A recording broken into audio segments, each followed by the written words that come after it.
Live, going live, and we are live. Morning thoughts, morning thoughts, morning thoughts. Shout out to the people going out to work this morning. Shout out to the people coming in from work this morning. Extra special big up shout out to the people who work multiple jobs. I have the utmost respect for you.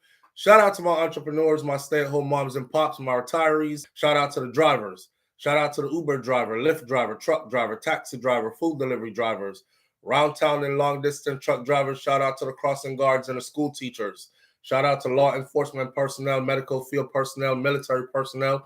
Shout out to the payroll attendees. It's Friday. Shout out to the AC techs. Shout out to the mechanics. Shout out to the chefs in kitchens, secretaries in offices. Shout out to whatever it is you do for a living. Shout out to you. We can't go through every single profession title this morning, but if you're a working person, shout out to you. Extra special shout out though to the people who wish good for others as much as you wish good for yourself. You're a good person. Don't let that go over your head. It takes a special character of an individual to wish equally good for others as much as they wish for themselves. Most people wish good for you, but they don't wish better for you than they wish for themselves. They don't even wish the same good for you as for themselves. So if you're that kind of person, then of course, extra special to you. All right, here we are on this beautiful Friday morning. Today is the 28th of February, last day of February. February is done already, and we just said Happy New Year just not too long ago, right? The days are going by fast. On days like these, we say, it's the freaking weekend, baby. Clap it up, clap it up, clap it up. You know something lucky? We made it. We made it. By the grace of the Most High, we made it. We were preserved to be here, okay? Let me say it again. You were preserved to be here, and you were gifted with something that's called the present. You know the delusional illusion of a present when people wrap presents and put a bow on it? Yeah, it tries to imitate this present. This is the real present. You were gifted this present. Be here, now, in this moment, present. This. We were preserved to be here, selected and preserved to be here. So I feel super good to be here at the moment, right? Giving thanks and praises to the Most High because I couldn't have got myself here no matter how I tried. And I feel special because I was selected and preserved to be here at this moment. The calls are coming in already. Let's see what we're starting off with. Live on the air with SouFLo. Good morning. SouFLo. My brother, Walton. Manners and respect, my bro. Yeah, what going on, Spain? Yeah. Today my birthday. Today your birthday. When we get that outside way. Oh, early. You know I forgot to sing your happy birthday, not true? Yeah, but we don't want to boy. Oh, God. Well, I know your sound so. Oh, your sound too clear. Hold on.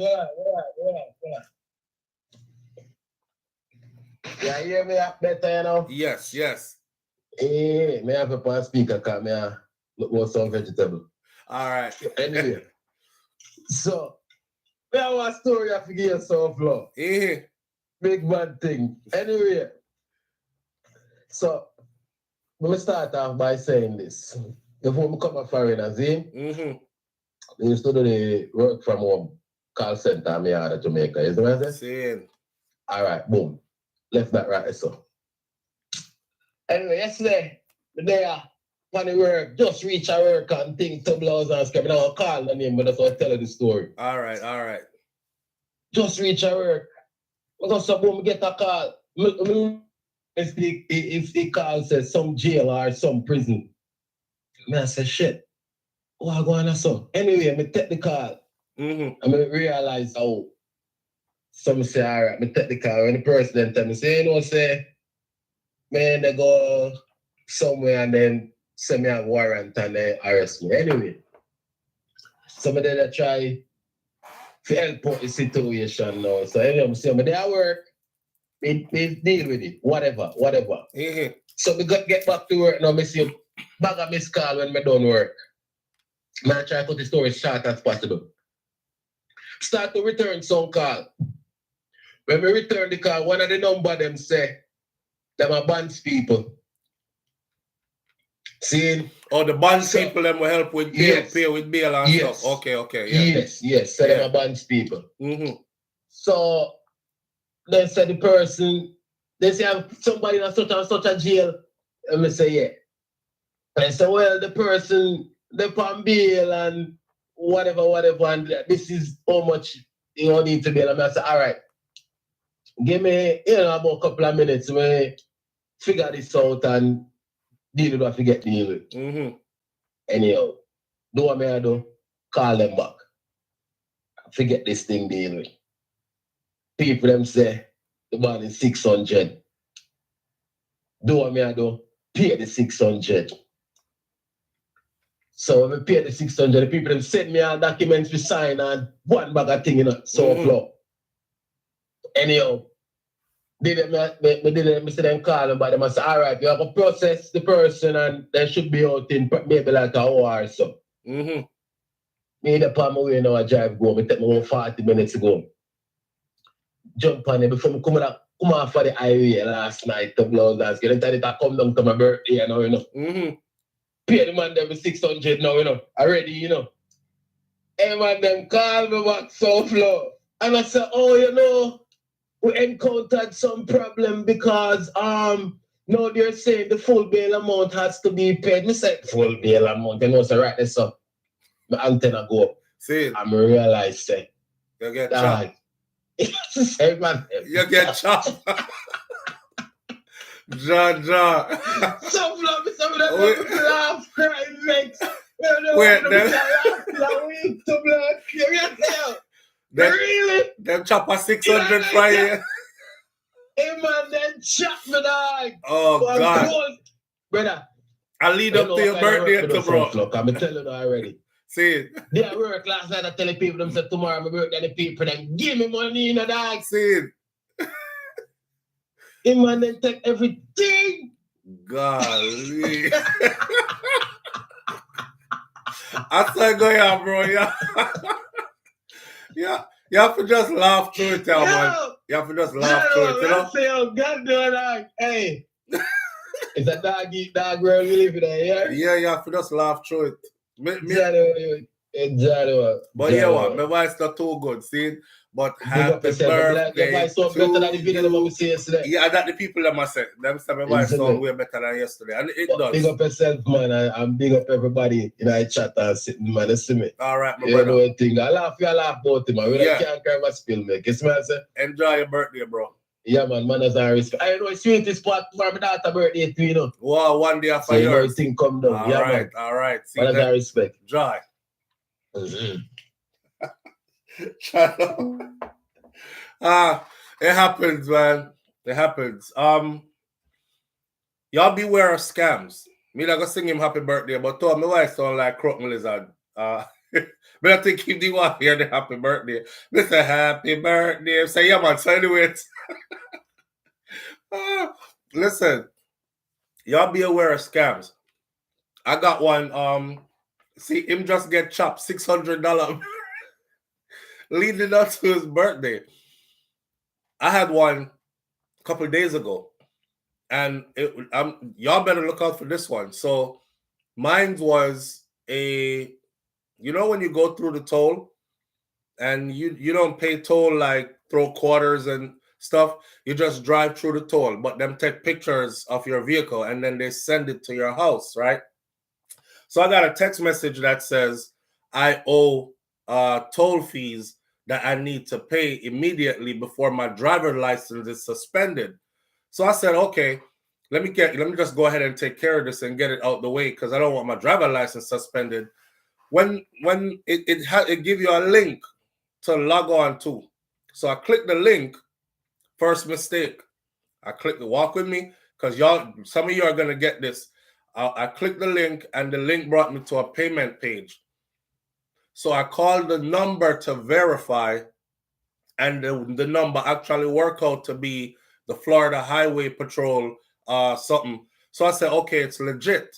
But why would they send me a final notice for it was for like 96 cents or something like that. And it never clicked to me that they would never send you a 96-cent bill and tell you to pay it before your license is suspended.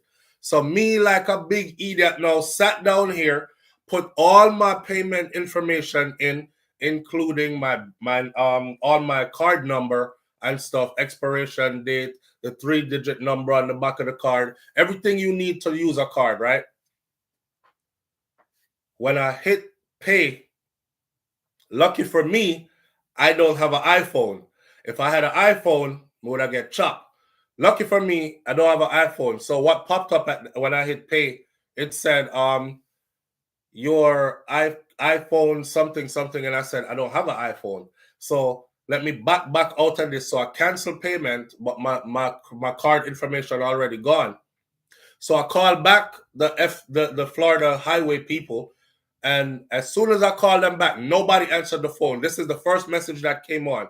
It said, if you or anyone has received a text message that has a link to it telling you that you have a final payment due or your license will be suspended, do not click the link. Do not enter your banking information. Do not do all of that already. So I was like, where was this message the first time when I called? Because the first time I called, the message wasn't there. Apparently, enough people got hit, so they started calling, and then they put the message up. I was one of the early ones. So I had to immediately call the bank, shut down my card. You know, I never have no card. No, now I got to wait for a card to come in the mail. And it took a week for my card to get here. But that's that. So be aware of that as well, people. They are scamming super hard out there, and you could be a victim easily, right? You don't think anything about 96 cents, $1.25. You're like, let me pay that and get it out the way. No problem. I don't want that hassle. Not my driver license being suspended. Next thing you know, somebody has all your banking information from your card, and you know they don't really need anything else to shop online. So they could be online ordering buku things from Amazon or wherever else. So y'all be careful over that right there. See, Pussy G says I got that message as well, but it's from an England number. See, Pussy G, that's the thing. I didn't look at the damn number that it came from. This how me know say I get it for real. It was from an England number. I looked at the body of the message, and it was Florida Highway Patrol, and I live in Florida. I didn't. Is later after everything was done, I went back and looked at it because you know you can send it to what them people in name that deal with cyber crimes. I sent it to them. But when I went to go send it to them is when I start scrutinizing the message, and I was like, why didn't I see this first? Because Florida Highway Patrol would never send you something with a British number from it. Them get me already. But I was able to like check, shut down my account, you know, take precautions and whatever quickly. Anyhow, me never miss. Or if I had an iPhone, that would have been it. Somebody would have run off with all my info. And then maybe if I didn't realize till later, they would have gone shopping already. Anytime you get these emails, delete them. Don't click on any links, says Perlis123. Yes, that is absolutely right. But in the heat of the moment, we are humans. Sometimes, cause me busy. I'm working on 2 different computers, doing 2 different projects. My phone ringing. If the phone ring, you know, and I'm here doing multiple things, and then I see this pop up, I'm like, you know what? Just go ahead and get this out of the way. You're not really zeroing in. So sometimes they catch you. Sometimes they catch you. SouFLo, that happened to me too, and mine was only $6. See, Mari's message say it too. So some of y'all got it already. I get one. I was questioning it. My daughter told me to ignore it. Hard to ignore when it says your driver license about to be canceled, though. but be careful. Just be careful. Hey, by the way, let's start off like this. When I gonna hear me, I do a lot of haul and pull up like and stuff. Trying to clear my throat. My throat is not that good, but it's better than yesterday, right? A lot of people gave me a lot of Squeeze a lime, man, and mix it in a little bit of rum. You know, so you have some white rum over there. Mix the lime with the rum and, you know, suck one piece of ginger and all kinds of remedies and stuff. Boil some fever grass tea. Try go get some eucalyptus bush and my Caribbean people wouldn't not play. I was doing all that stuff from days ago, and it just kept getting worse and worse and worse. Okay, sometimes it's okay for it's 2025. As much as we want to stick to all grandma old remedies, sometimes we have to go the other route, right? So I always have no, and I thought about this. Nobody has a medicine chest in them house like a Jamaican or a Caribbean person. So me have my medicine chest in my house too, right? All the vitamins and all them things that in there and the natural remedies and all them something that in there. One of the things that's in there, because I've had this before, one of the things that's in there is the chloroseptic spray, chloroseptic throat spray. So I wasn't using it because I tried to be an all natural man. But between, if y'all heard how I sounded yesterday, compared to now, right? So last night before I went to bed, I gargled some spray teen, gargle it, chloroseptic, wake up this morning, did it again. Kai walked past the bathroom this morning and I said, Papa, you up? And when I said, Papa, you up, I was surprised that my voice sounded so strong. Because yesterday I summoned it sound like this, you know. I mean, I try to talk loud, and my voice doesn't go like this. You know, that's how I sounded yesterday. So today to sound like this today, just off of the one use off of the chloroseptic, I know that it's working. So sometimes it's okay if we use the other remedy them people. I know we're Caribbean people trying to keep, you know, with bush remedies and stuff alive, but sometimes it's all right to go use something else. Trinity Elbay says them keep bombarding you with storage need payment for more space than my chop. Yes. Pussy G says make sure you take a dip in the harbor before you return. Who that? Somebody going somewhere? Only in Jamaica do I get spoiled like this at Dorothy T. Them keep one bar, blah, blah, blah. It's the freaking weekend, baby. Missy Brown Brown is in the building. All right, listen. We got a lot of stuff to talk about this morning. Let's start off with this. A few weeks ago, I posted something. Somebody said, why you out shopping when we should be boycotting? Okay. Me post again yesterday. Somebody said the same thing yesterday. So check it out, right? This whole blackout today is supposed to be an economic blackout. And it began from unlikely sources, according to news media outlet, but it's tapped into America's anger and all this other stuff. There's a long list of stuff I could read off right here to you, just to give you an understanding of what this is about. So basically, everybody is supposed to not shop today. And if you're going to shop at a small mom and pop store. If you're black, try to find black businesses to support and get your stuff from instead of going to the major chains that you normally go to, like, you know, Target and your Walmart and all these other stuff. I was at Walmart again, and somebody shout out and said, why are you over there shopping when you're supposed to be helping us to boycott? I said, us? Oh, we're us now. I had no idea I was a part of a us. Us. Oh. So, long story short, I'm not participating. I'm not participating. Y'all can leave me out. Yeah. Normally I participate. I'm not participating. And I'm going to tell you why y'all can leave me out of this, right? I have to shop today because the barrel need to finish packing, and tomorrow is my Sabbath, says Onika St. John. See, people are gonna find them reasons to go. But Onika, they're saying that you should don't go to the major stores. Don't do no Amazon orders. Don't go to Walmart. Do not go to Target. Do not go to any of the businesses that got rid of their diversity, equity, inclusion agenda stuff, wherever. All right. Here's my take on this, right?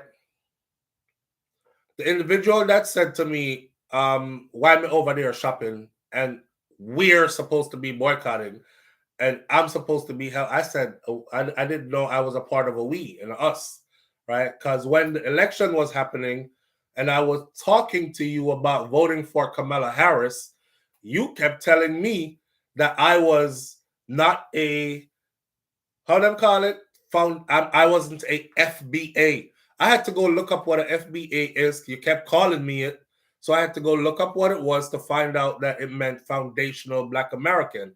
So you separated yourself in a time when we needed you. Come on, man. The whole time I'm telling you, says she is Jamaican by extension of her father. You over there telling me about no, she not. They made that up. They made that up to make y'all feel like you got to vote for her. I'm bringing you back pictures of this woman from she was a baby in Jamaica till when she was a small child in Jamaica to when she was a teenager in Jamaica to when she was a young adult in Jamaica. She's not black. Uh, that all that's fake. Okay, I'm bringing you her college, university records, the sorority she pledged to, her group of friends she's been with since before college. All this, you still disregarded every effort that I gave you. And oh, she's an Indian, and I'm a nun. I am not FBA, Foundational Black American. So now you voted for who you thought was going to make you rich overnight and make groceries cost $5, $400 worth of groceries overnight. And it's not happening. The prices went up. You are being affected. Do you know that a lot of the federal workers that have been fired are people of color? A lot of them are black people too. Yes. So now you're being affected.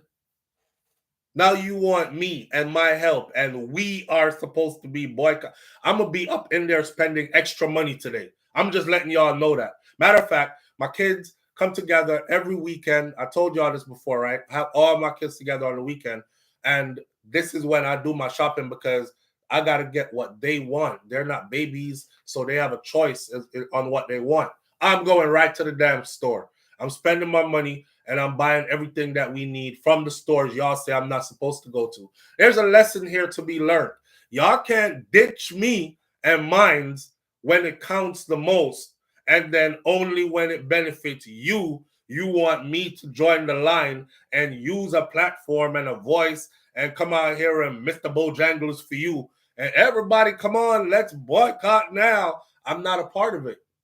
I'm not a part of it. I don't care to be a part of it either. This is the season where I'm definitely going to be kicking back with my popcorn and watch this whole shit fall apart.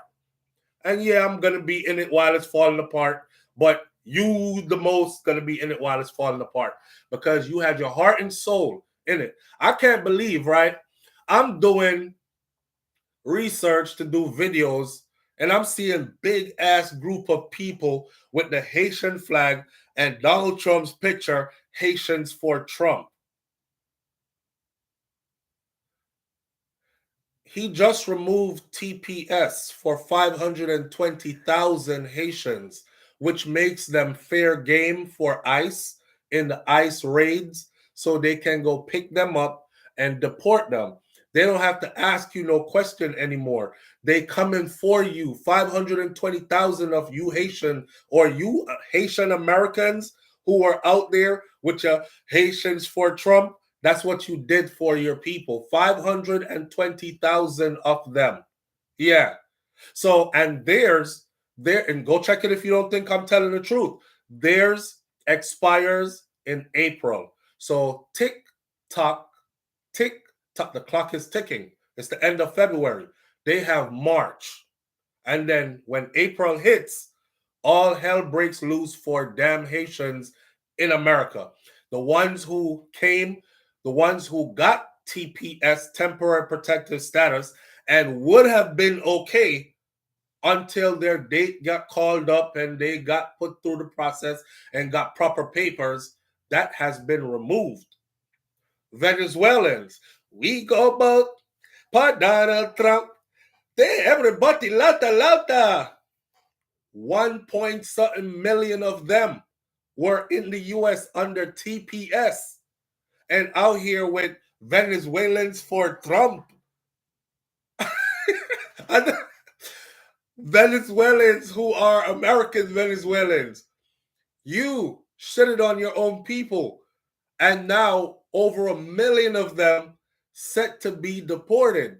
Theirs go into effect after the Haitians. I believe it's August. Theirs expire. The Haitians expire in April. In April. So hey, bye bye. That's all I gotta say. Bye bye. I'll watch the planes take off. I'll do stories about them. Up, another plane landed in Venezuela. It had 150 of them ninjas on there. Oops, another plane landed in Haiti. It had 400 Haitians on there today. God damn, they're trying to get all 520,000 of them out of. That's a lot of people. 520,000 Haitians. And you come and talk to me about let's go, let's do this. I ain't doing nothing with y'all. I'm going exactly where I want to go. I'm spending my money how I want to spend my money. Y'all left me out in the dark when I needed you the most. Y'all just could not stand to see. I'm gonna keep it 100. Y'all could not stand to see a black woman who was not what you call a foundational African American. Y'all couldn't stand to see her go into the White House. And then y'all know how Jamaicans them kind of bossy, right? So we would have been like extra up in your face. They already keep telling us that y'all ain't have nothing to do with hip hop. Y'all trying to y'all trying to take over our history. Y'all trying to act like you all a part of something that you not. You know, the record books recorded Cool Herc as the born Jamaican, who used to go home on vacation. And when he was there, he would see two turntables and a microphone, the DJ and them, and the toaster, the person who had the mic, which in your culture became the rapper, right? And how they would do it in open spaces. And they would be toasting. And he came back to the US and brought that culture and started the parties and whatnot. And from that, hip hop was born.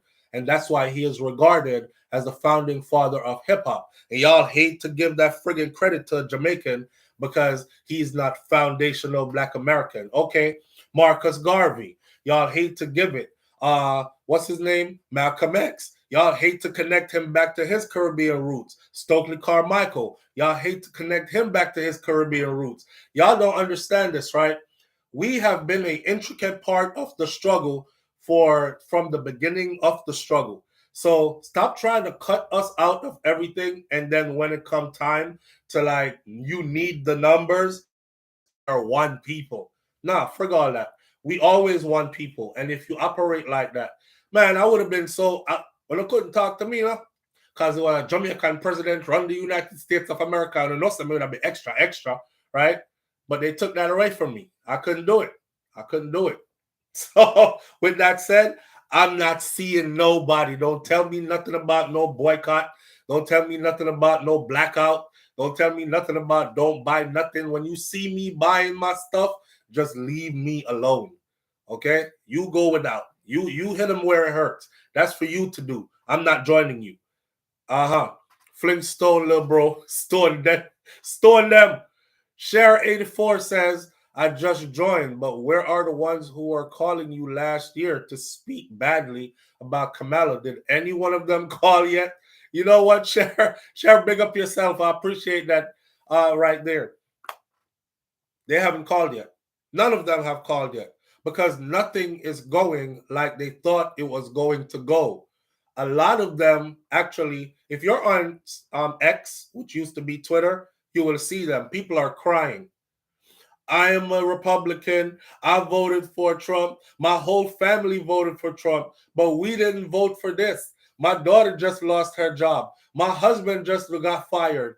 Now we got to figure out how to pay these bills. And one lady yesterday, here, did I save it? Let me see if I saved it.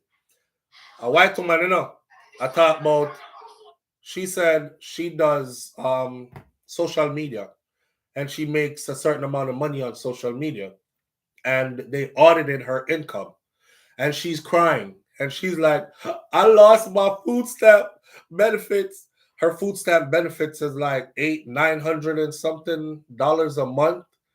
900. No, she gets over $1,000 a month in food stamp, and 99% of her rent is paid by public assistance.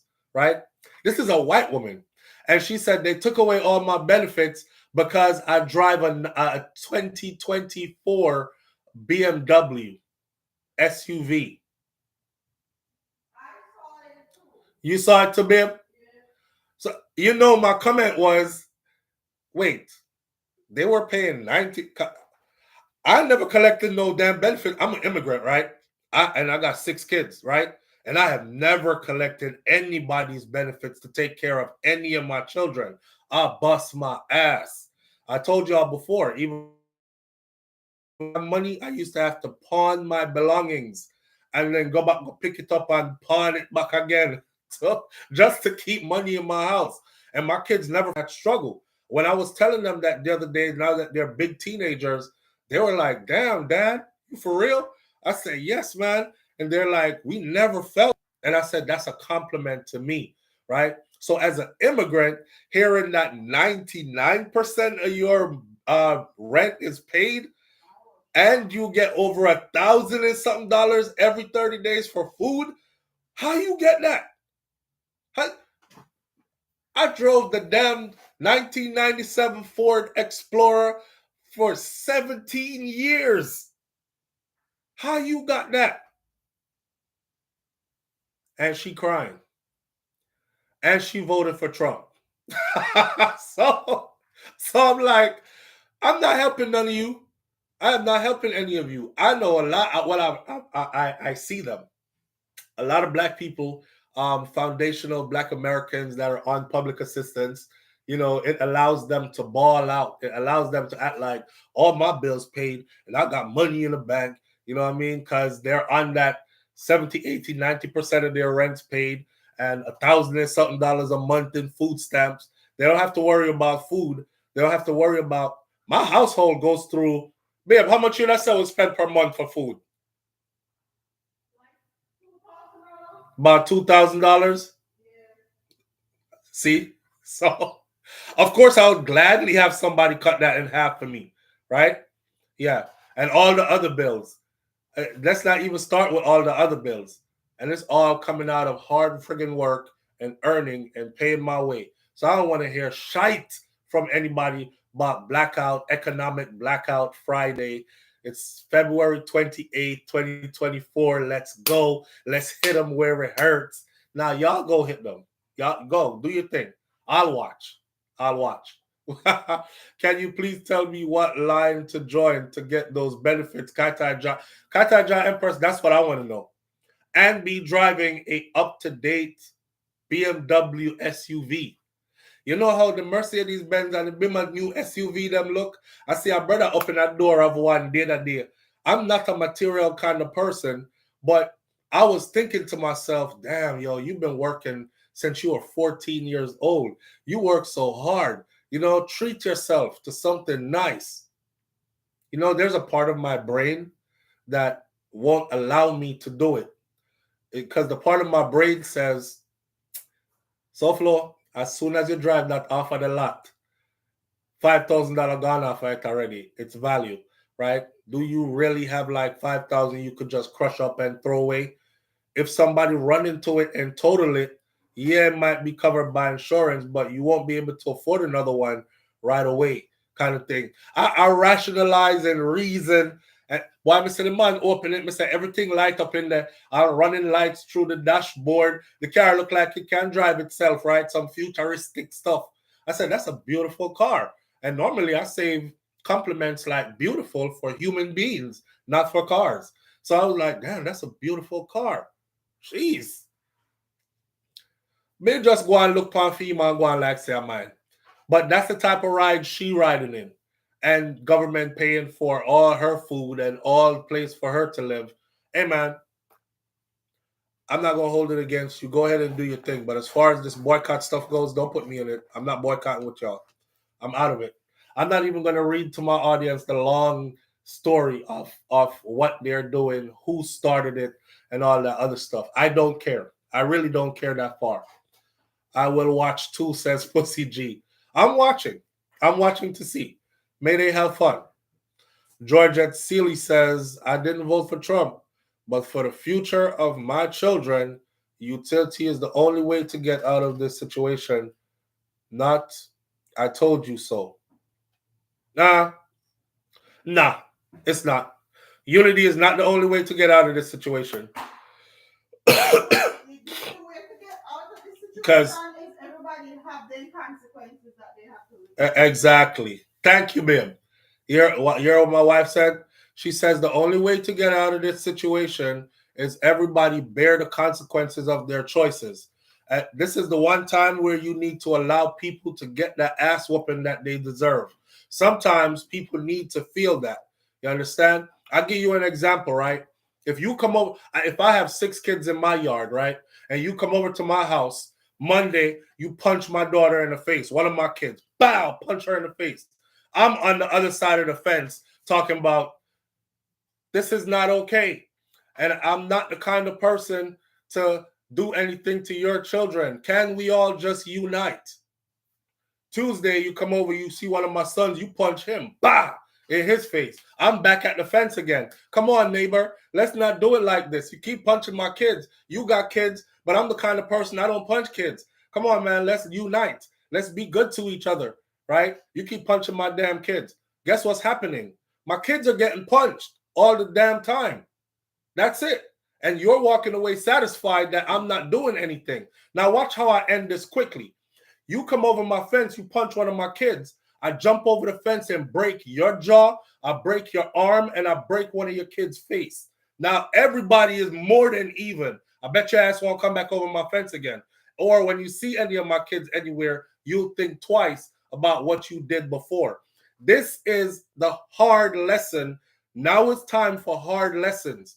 Everybody that voted with some kind of a, let's see, let's put it like this. White people, you ain't escaping because y'all are getting hurt left, right, and center from what you voted for. A lot of these white folks thought they were voting to hurt somebody else. Okay? We were going to be good because we white. And everything is going to be for us. And guess what happened? It turned against them more than anything else. I just gave y'all a statistic the other day. More people have been fired and lost their jobs than the amount of people who have been deported from the United States of America. So, for the people who were like, build the wall, let's finish the wall, get rid of all the damn illegals. That's why I'm voting for him. Well, more of y'all got lost your jobs already than illegals went out of the country. That's just a real number. I'm just saying. So everybody getting their ass whipping for what you voted for. Tracy Kerr, I appreciate you so much. Thank you. I appreciate you big time. Thank you for it's time for ass whoopings. And it's time to sit and watch. This is not a I told you so moment. Because I don't care no more about what I told you. You didn't care about what I was telling you. So it's not a I told you so moment. It's a I'm gonna watch you get your ass beat moment, and I'm not doing anything to help you, just like how you didn't do anything to help when you could have. You see, we have to stop this, man. This is how we end up getting used and abused, right? We end up getting used and abused when we keep doing that turn the other cheek stuff. I'm not a turn the other cheek kind of guy. If you hit me, I break your arm off and you won't be able to hit again. And I'll break it in a way that it'll never set back properly, right? I'm that kind of person. Or I might take your life so you won't never be here again. That's how I roll. So, and I keep that in mind. I'm Old Testament. Eye for an eye. You pluck out one of my eyes, I'm taking both your eyes out. You won't ever see to pluck nobody else's eyes out, right? That's the vein we need to be flexing in. Not no damn, oh, you hurt me. Okay, so you hurt me, so I must apologize to you for hurting me by joining you to help you when you need help. Nah, that not make no sense to me. Live on the air with SouFLo. Good morning. Morning. Good morning, family. How you doing? I'm good so far. Talk to it. The group of people with that white flag, that black flag with that sign on it, what marching to that black neighborhood. spoke to the black businessman, tell him some rhetoric word. You know what? The N words them already.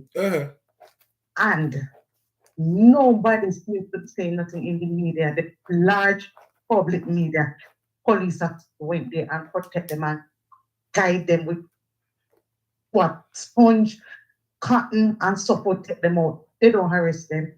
And when we tell them that this is we who is this man is going to affect and everything that's bad is going to be thrown up us, nobody was listening. You know, me did say, me did all join and when me start hashtag back everything, my belly start move. Hold on. Say, you know, say, Hold on, not to cut you off.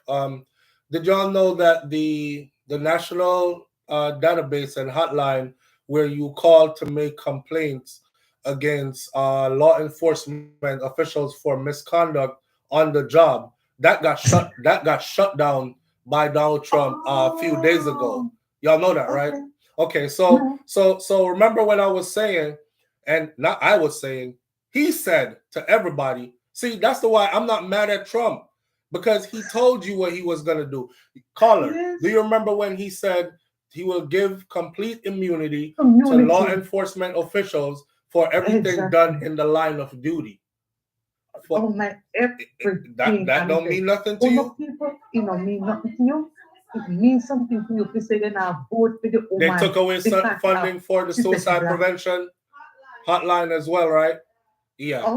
And they shut down the national database for you to be able to make any complaint against officer so-and-so, lieutenant so-and-so, captain so-and-so. Y'all go ahead, man. Look, I'll be going down in it, you know, but it's going to affect the most. Who say them not going to delay it? So me there I look back and I watch one me that laugh. Yes, if I hurt me, but at the end of the day, can't do nothing. Because me did I wait to say a little bit more than you, because my Paris to come from the past yeah, bye-bye. Me not talk about no more. All right then. All right.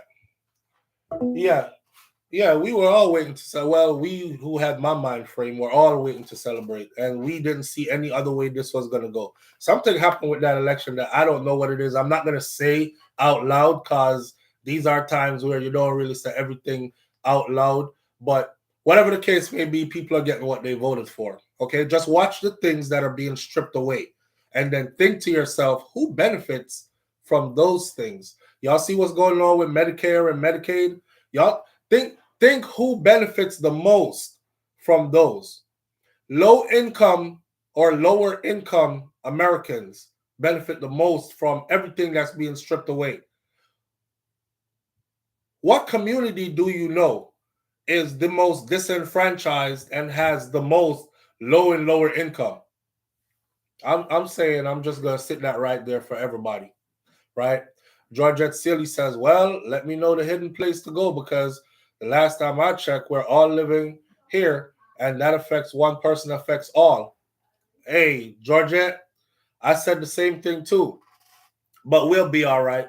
We'll be all right. You see, here's the thing, right? A lot of us came from, let me explain something to you. A lot of us came from this, no handouts. A lot of us came from this, a mama that had to use $20 and feed all her kids and herself for the whole week. It's in our memory bank. Some of us still do that all the time, just in case, or because it's in us. So we'll be okay. We go through the roughest of the toughest of times, and we always come out okay. It's the people who are used to help that are going to be hurting when that help is taken away, because they're not used to anything else.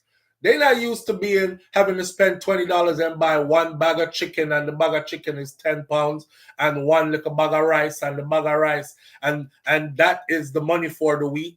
And then we're going to brown stew the chicken Monday, and we're going to fry the chicken on Tuesday, and then we're going to jerk the chicken on Wednesday, and then Thursday we're going to make chicken soup, and then Friday we're going to make... Do you see where I'm going? We're going to pull the scraps off and make a salad outside, and then Saturday we're going to gather up all the leftovers and eat that, and Sunday we'll start over again. Y'all don't know about that.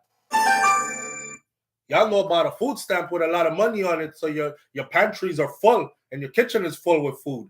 That's what. So you think we all in it? Yeah, we all in it, but we all ain't gonna suffer the same. We'll be all right. Live on the air with SouFlo. Good morning. Morning, SouFlo. Morning, family. How you doing? I'm glad you sound a little better. Yes, I'm glad my sound a little better too. Thank you. Remember 2009? Mm-hmm. President Obama. Remember, so we went through a recession with Obama. I didn't feel it. And I didn't feel it. Yeah, I didn't feel it. So I'm saying if we can go through a recession during that time and get through it, we can get through this. Yeah. We are resilient people. Yeah. Yes. We know how to angle, struggle, and deal with times like this.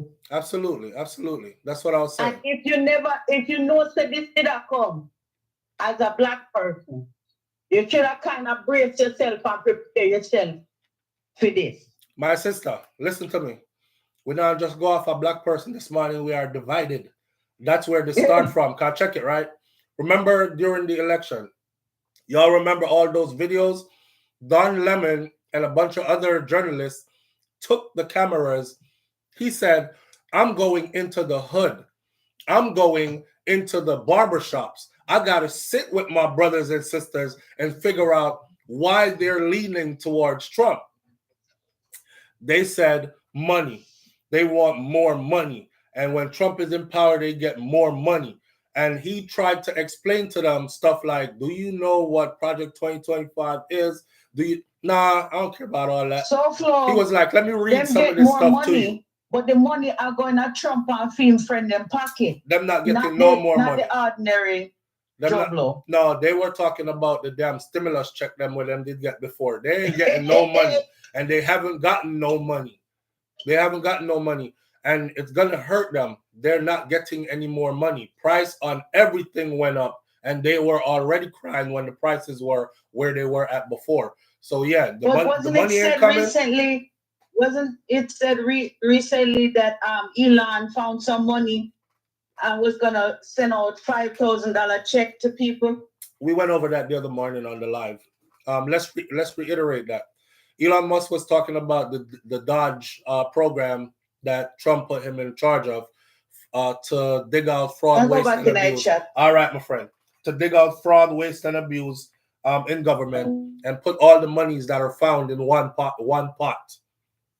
He suggested that when they do get all the money, that there would be enough. By his calculation, there should be trillions of dollars found, and that would be enough to send out $5,000 to every American household without putting a dent in the U.S. pocket, the government's pocket.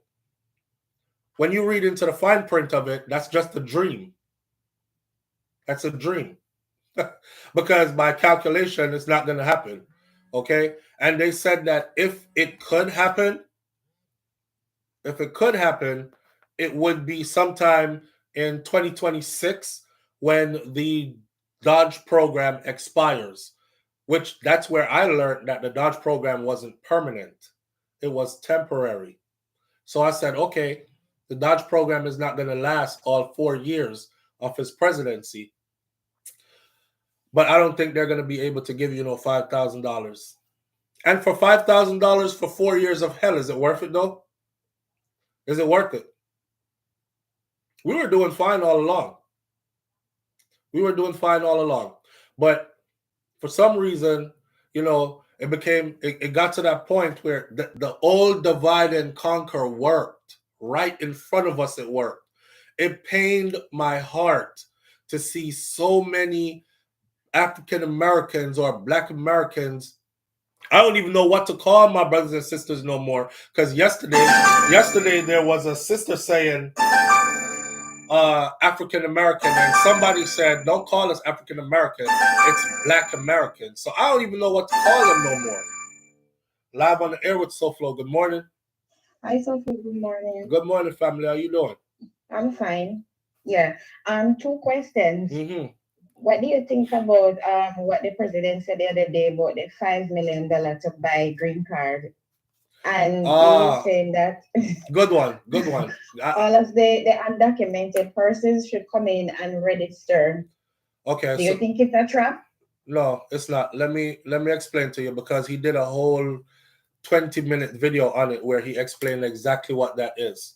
That is for people who have real money. He said this $5 million card will be accessed by people who have a lot of money, who will be coming to the US to pay a lot of taxes, putting money back in the government's pocket, creating jobs, because these are people who will be opening companies in the United States of America. So they'll be creating jobs, paying a lot back in taxes, and they can afford the $5 million gold card. So it's not for regular people. And as me and you know, 99.9999% of immigrants don't have $5 million to buy citizenship. Exactly. Right. So Exactly. it wasn't for us, or it wasn't for our level of people. It's for people like the two brothers who just flew out of Romania into the United States of America, who are cryptocurrency rich. I forgot what their name is. Jamaicans love one of them because I think their dad is Jamaican by way of the UK. Yeah. Yeah. I forgot what his name is. I saw it on the news last night. I don't remember the name either. Right. But anyway. So that's the Tate brothers. Yeah. Yeah. Yeah, it's for people like those. They fly private jets already. $5 million. They drive Rolls Royce convertibles already and Lamborghinis. $5 million is nothing to them. They will pay that and get that money, and they'll be protected in the US, where they won't have to worry about, Romania running after them with sex charges and stuff. So they'll be all right. It's not for us. What's your next question? Okay, and he said that they put out a statement about 2 days ago saying that people that the undocumented person should come in and register. Because he's creating a registry. That it's a trap. He's creating a registry, right? Right. So if you go in and get your name put on the registry, they will set you up with a court date for your case to be heard, and they will set you up with a check-in time. Like they will say to you, the 1st and the 15th of every month, you must go to 2407 East Northwest 17th Lane and check in at this government office. And then you will be documented waiting on your turn. Here's the problem. They've been dipping people who are going in and checking up. So you know what I think it is? I think it is purposely causing chaos. I know. Right, because guess what? If somebody make the decision and say, you know what? I've been waiting 2 years. I was good. But them just dip John and John are my friend. I'm afraid to go in next because I think them are going to dip me to. So here what? I'm just going to take up my things and change which part I live.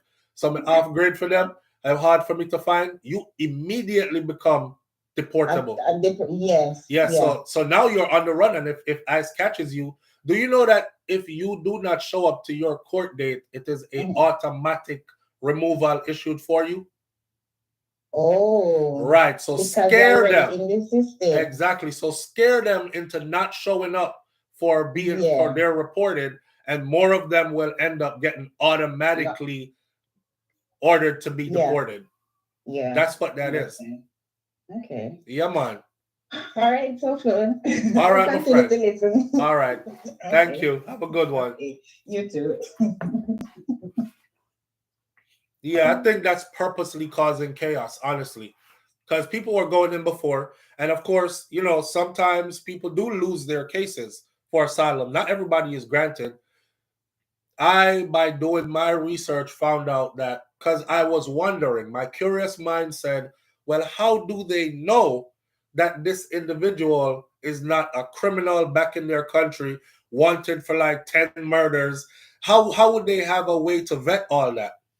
Well, they said that the reason why it takes so long for each case is because they check back with your country. Is this person in danger? What do you know of this person? Your country takes long to reply.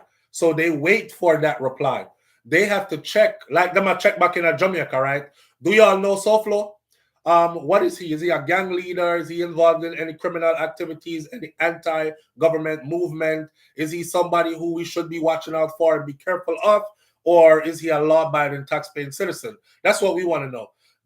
They will have to wait for Jamaica to check through their database, call them back and say, look, we didn't find anything on the guy. The only thing we can confirm is that he's a citizen of Jamaica. He was born here on this date and this time. He's roughly from this area in the country, and we've never had a problem with him. He's not a problem person. So they have to wait on that. Live on the air with SouFLo. Good morning. Hey, good morning. Good morning, family. How you doing? Okay. All right. I don't hear you touch on the measles outbreak and the times of class. Well, we can do only one thing at a time, so we'll get there. But it wasn't on our list this morning, but I'll get there now that you've mentioned it. Okay, I'll be listening. All right. Okay, thank you. Thank you. All right, so let's quickly segue into this.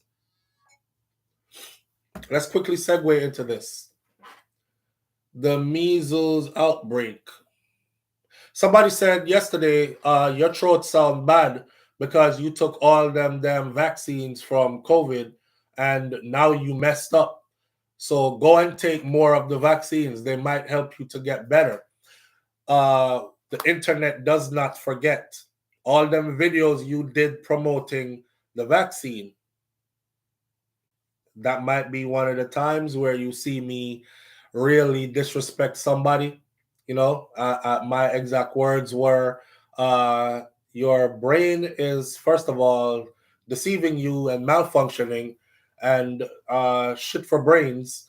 You should actually go do your research. As a matter of fact, if you can find one video of me in almost 5,000 videos I have, if you can find at least one video of me promoting and telling people to go get, I'll pay you $1,000 US. But if you can't find it, please present yourself so I could kick out some of your teeth. Because don't spread no false rumors on me. I don't spread any rumors on me. Everybody who follows me know I said this. I want everybody to make an educated decision. I am not an anti-vaxxer. I've been vaccinated my damn self. I was in the military, U.S. Army infantry, for a good amount of time.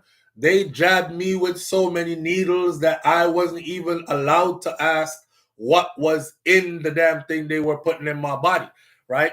Remember when I told y'all one of the times I got brave enough to say, hey, wait, before you stab me with that, I need to know what the ingredients are. And I was told these words, not so friendly, cover your ears for those of you who don't curse. Shut the fuck up, pull your ass cheek out, take your jab, and get the fuck out of here. We don't pay you to think. So I had to shut the fuck up, reveal my right ass cheek, take the shot, and get the fuck out of there like I was told. I'm not anti-vaccine. I just think that people should be educated on what they're about to do with themselves, right? That's all I said. And now that Donald Trump is in office and he has said that whoever is requiring you to take these will lose funding and also could be in trouble for it, right? Because it's completely off the menu. Even the people who are trying to get into the United States of America, applying for certain immigration status, it was a requirement up until Donald Trump took office, where he's now said, if you're applying for your green card or you're applying for whatever, that right there is off the list. You don't have to worry about that anymore. So now I can tell you that I never took it, and none of my kids took it, and my wife didn't take it. Well, not yet, but she in the nursing field. She might have to take it. I'm in the field too. So at some point, I might have to take it if it comes to that. But we didn't. So please don't spread no lies on me talking about I was out here campaigning, getting people to take it, and now my voice is messed up. That's what's wrong, and it's bullshit. Nothing goes like that. But there's a measles outbreak according to media, and a couple of kids have died already, and all this other stuff. Here's my take on that. The measles rubella vaccine has been around for a long time. It's one of those vaccines that are vetted. There has been enough time to fine tune it. You know, when them first get our job, everybody dead off and they're like, okay, we got to tweak it a little bit better than that. Take out this ingredient because it's making people be born with like 3 arms and stuff. And so they fix it a little bit more. Okay, the baby them born normal, but the heart too big, they die by 14. Okay, fix that. And they keep tweaking it until they get something towards a perfection. Measles vaccine is one of those vaccines. Okay, I'm not into the fear mongering though. I'm not into the fear mongering because if you check record, people probably have always been dying from it. Those people, some people say they're not getting the vax for it. They want to be unvaxxed and they end up getting it. You cannot control everybody. And people still have rights in America. And a lot of people choose not to vax. So you're going to be out there in the public. You're going to be amongst non-vaxxers, and you are vaxxing, right? And if you're vaxxed already, why are you worried? Isn't that what it's supposed to do? Is to protect you from people who have it? Okay, so don't worry about who not getting it. Worry about you. If you feel the need to get it, then go ahead and get it. I have that.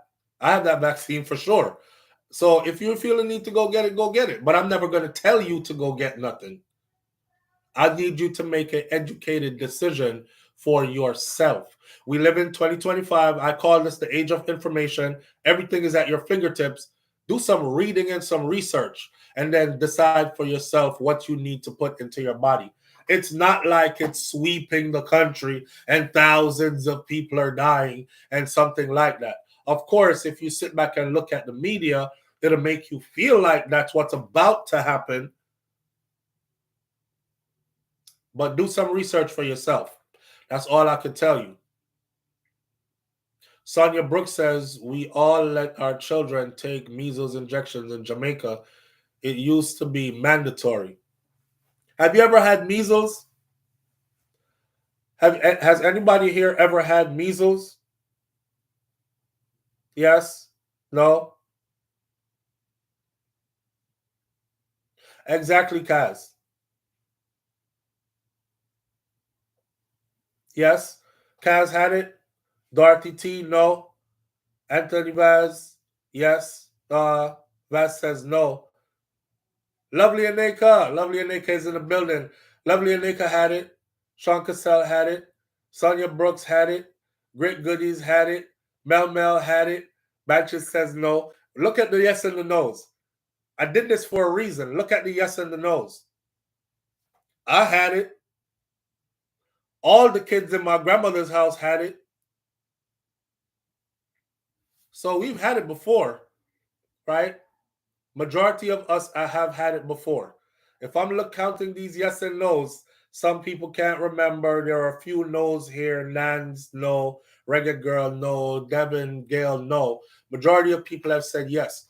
I've had it. I don't know what to tell you. Have you ever had mumps? Because it's mumps, measles, and rubella, right? Have you ever had mumps? Let me start that one off. I've had it. I think I probably had everything. Have you ever had chicken pox? I've had it. I've had mumps. I tell you what mumps is. You wake up one morning and your face is lopsided. And one part of your jaw is like as big as the microphone put it over here. Like that big. Miss Ruby, my grandmother right here. Miss Ruby used a leaf. That's called comfrey leaf. And she heated castor oil on the comfrey leaf. She held it over the fire. She wrapped it on our faces. And then she used a cloth and wrapped it onto our face, right? And the warm cloth with the comfrey leaf and the thingy what she put in it, it stayed on your face overnight till the next day. Reggae Girl, you had mumps. Yeah, we had all of them. Had measles, had mumps, had chicken pox. I had chicken pox. I had chicken pox really bad. That's when your whole body is covered in sore. Like measles, your whole body is covered in rashes. Chicken pox, your whole body is covered in small sores. Had that too. I've had mom's measles. Patricia Jackson. Patricia Jackson, you like me, we done had everything. We had them all. We done had all of them. So for the people who are saying stuff like, oh, we're all in this together, and last time I checked, certain things we not worried about. So we done been to hell and back. We done had to survive off of pennies. We've had everything in the book that you scared of, and we still here. Right? So I have had them all. Oh man, that's funny. Audrey says I had that pox in places I didn't think it could get. It's true. It's everywhere. It's everywhere. Under your armpits. It's in your crotches. It's in your cracks and crevices. It's in your mouth. It's everywhere. BCG and UK back in the day. Sonia Brooks, your children didn't have it. None of my children had it either. But, it's different times we're living in. So I say that to say this. Please stop letting people scare you to death. Okay? The reality of life is this, man. We're not here to live forever. Not physically, anyways. And I'm not encouraging you to just go jump off a cliff and to call it a day. Yeah, we're going to exit anyway, so I might as well exit today. That's not what I'm saying. But I'm saying, please stop letting people scare you. Live. Don't be afraid to live. Get out, stand up, and live. Live your life, okay? Because that's what you put here to do. This scared thing, they do it every 4 years. Don't y'all notice that? Every time election come around, every time the votes go in, whether there's the same president about to get a second term or it's a new president, here come all the scare tactics out the world again. And then, this is a breakout. There's a breakout with this, and people are dying, and then there's a that, and that. I honestly pay no attention to it. I do the minimum that I'm supposed to do. If it's a vaccination that is thoroughly vetted and it's been around for a while, make sure the kids got it. Make sure. Me and wifey catch up the other day because we went to go get the kids vaccinated, and the doctor said, Kai was on the doctor's table, and Kai went, and the doctor looked at him, and the doctor said, if they're coughing, they shouldn't. I shouldn't give them these vaccines that I'm about to give them because these are live. So you have vaccines that are not live, and then you have those that are live. It's the live antibodies going into you. And he said, if your immune system is already compromised, right? You have a cough or a cold or whatever, we shouldn't give it at that time. So I jumped on the opportunity. I was like, yeah, he's been coughing. He goes, have they been coughing? I said, yes. Here, wife is she mode. No, they haven't. Kai wasn't coughing until just right now. I said, I see him early every morning. And some mornings he woke up for the past week or two. He woke up with his nose running and he's coughing in the early morning. Now, he might not cough all day, but he coughed in the early morning. And I'm the one that blow out his nose, blow out all the snot and stuff in the morning. So I know he's coughing. I felt a little pull for power kind of thing there. You know what I'm saying? So, boom. I told the doctor, okay, we're going to not do the vaccines today. But I guess she wanted them done right away. I ain't taking no risk. If the doc says no because I hear a cough, I'm riding with that. Because you don't know what the other side of that is, an irreversible illness or an irreversible something you can't fix. Right? Right. Hi, Daddy. Hi, beautiful. Are you off to school? Yeah. Yeah? Ooh, that smells good. That's pink pineapple sunrise. For hand sanitizer? Yeah. But you can't take it to school with you. Say good morning, everybody. Good morning. Did you get your nose? Did you blow your nose out? Yeah. You did? All right. Want to show off what you're wearing today? Yeah. Say outfit check. Outfit check. Okay, Melanie is here for her outfit check. Let's do her outfit check and get her out the door, everybody. Come up, up, up, up, up, up.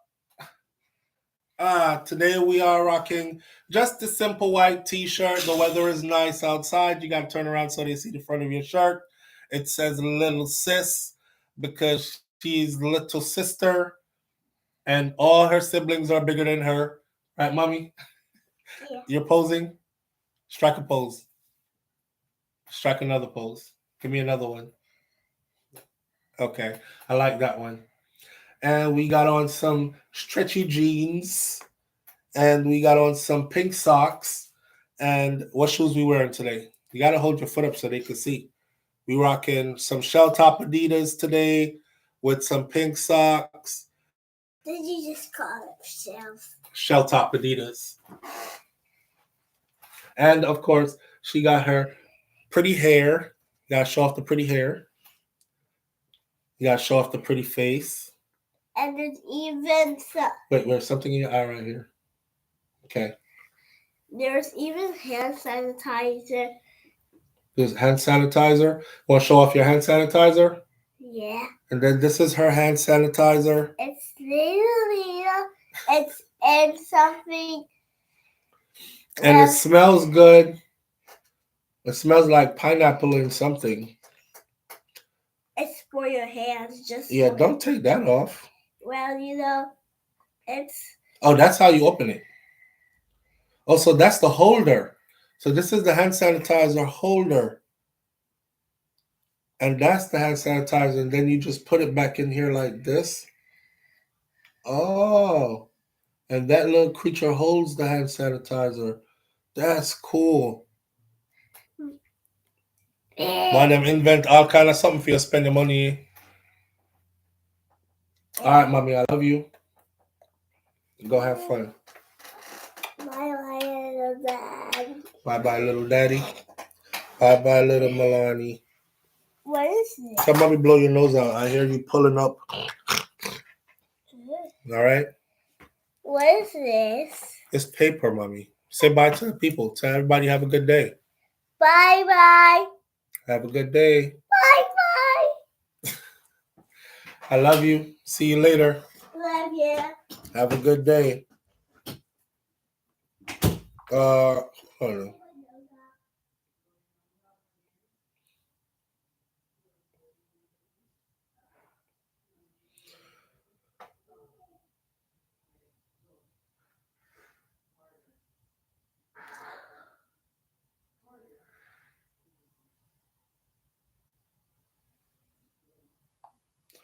Babe, the people for the solar or something, you think I should cancel it?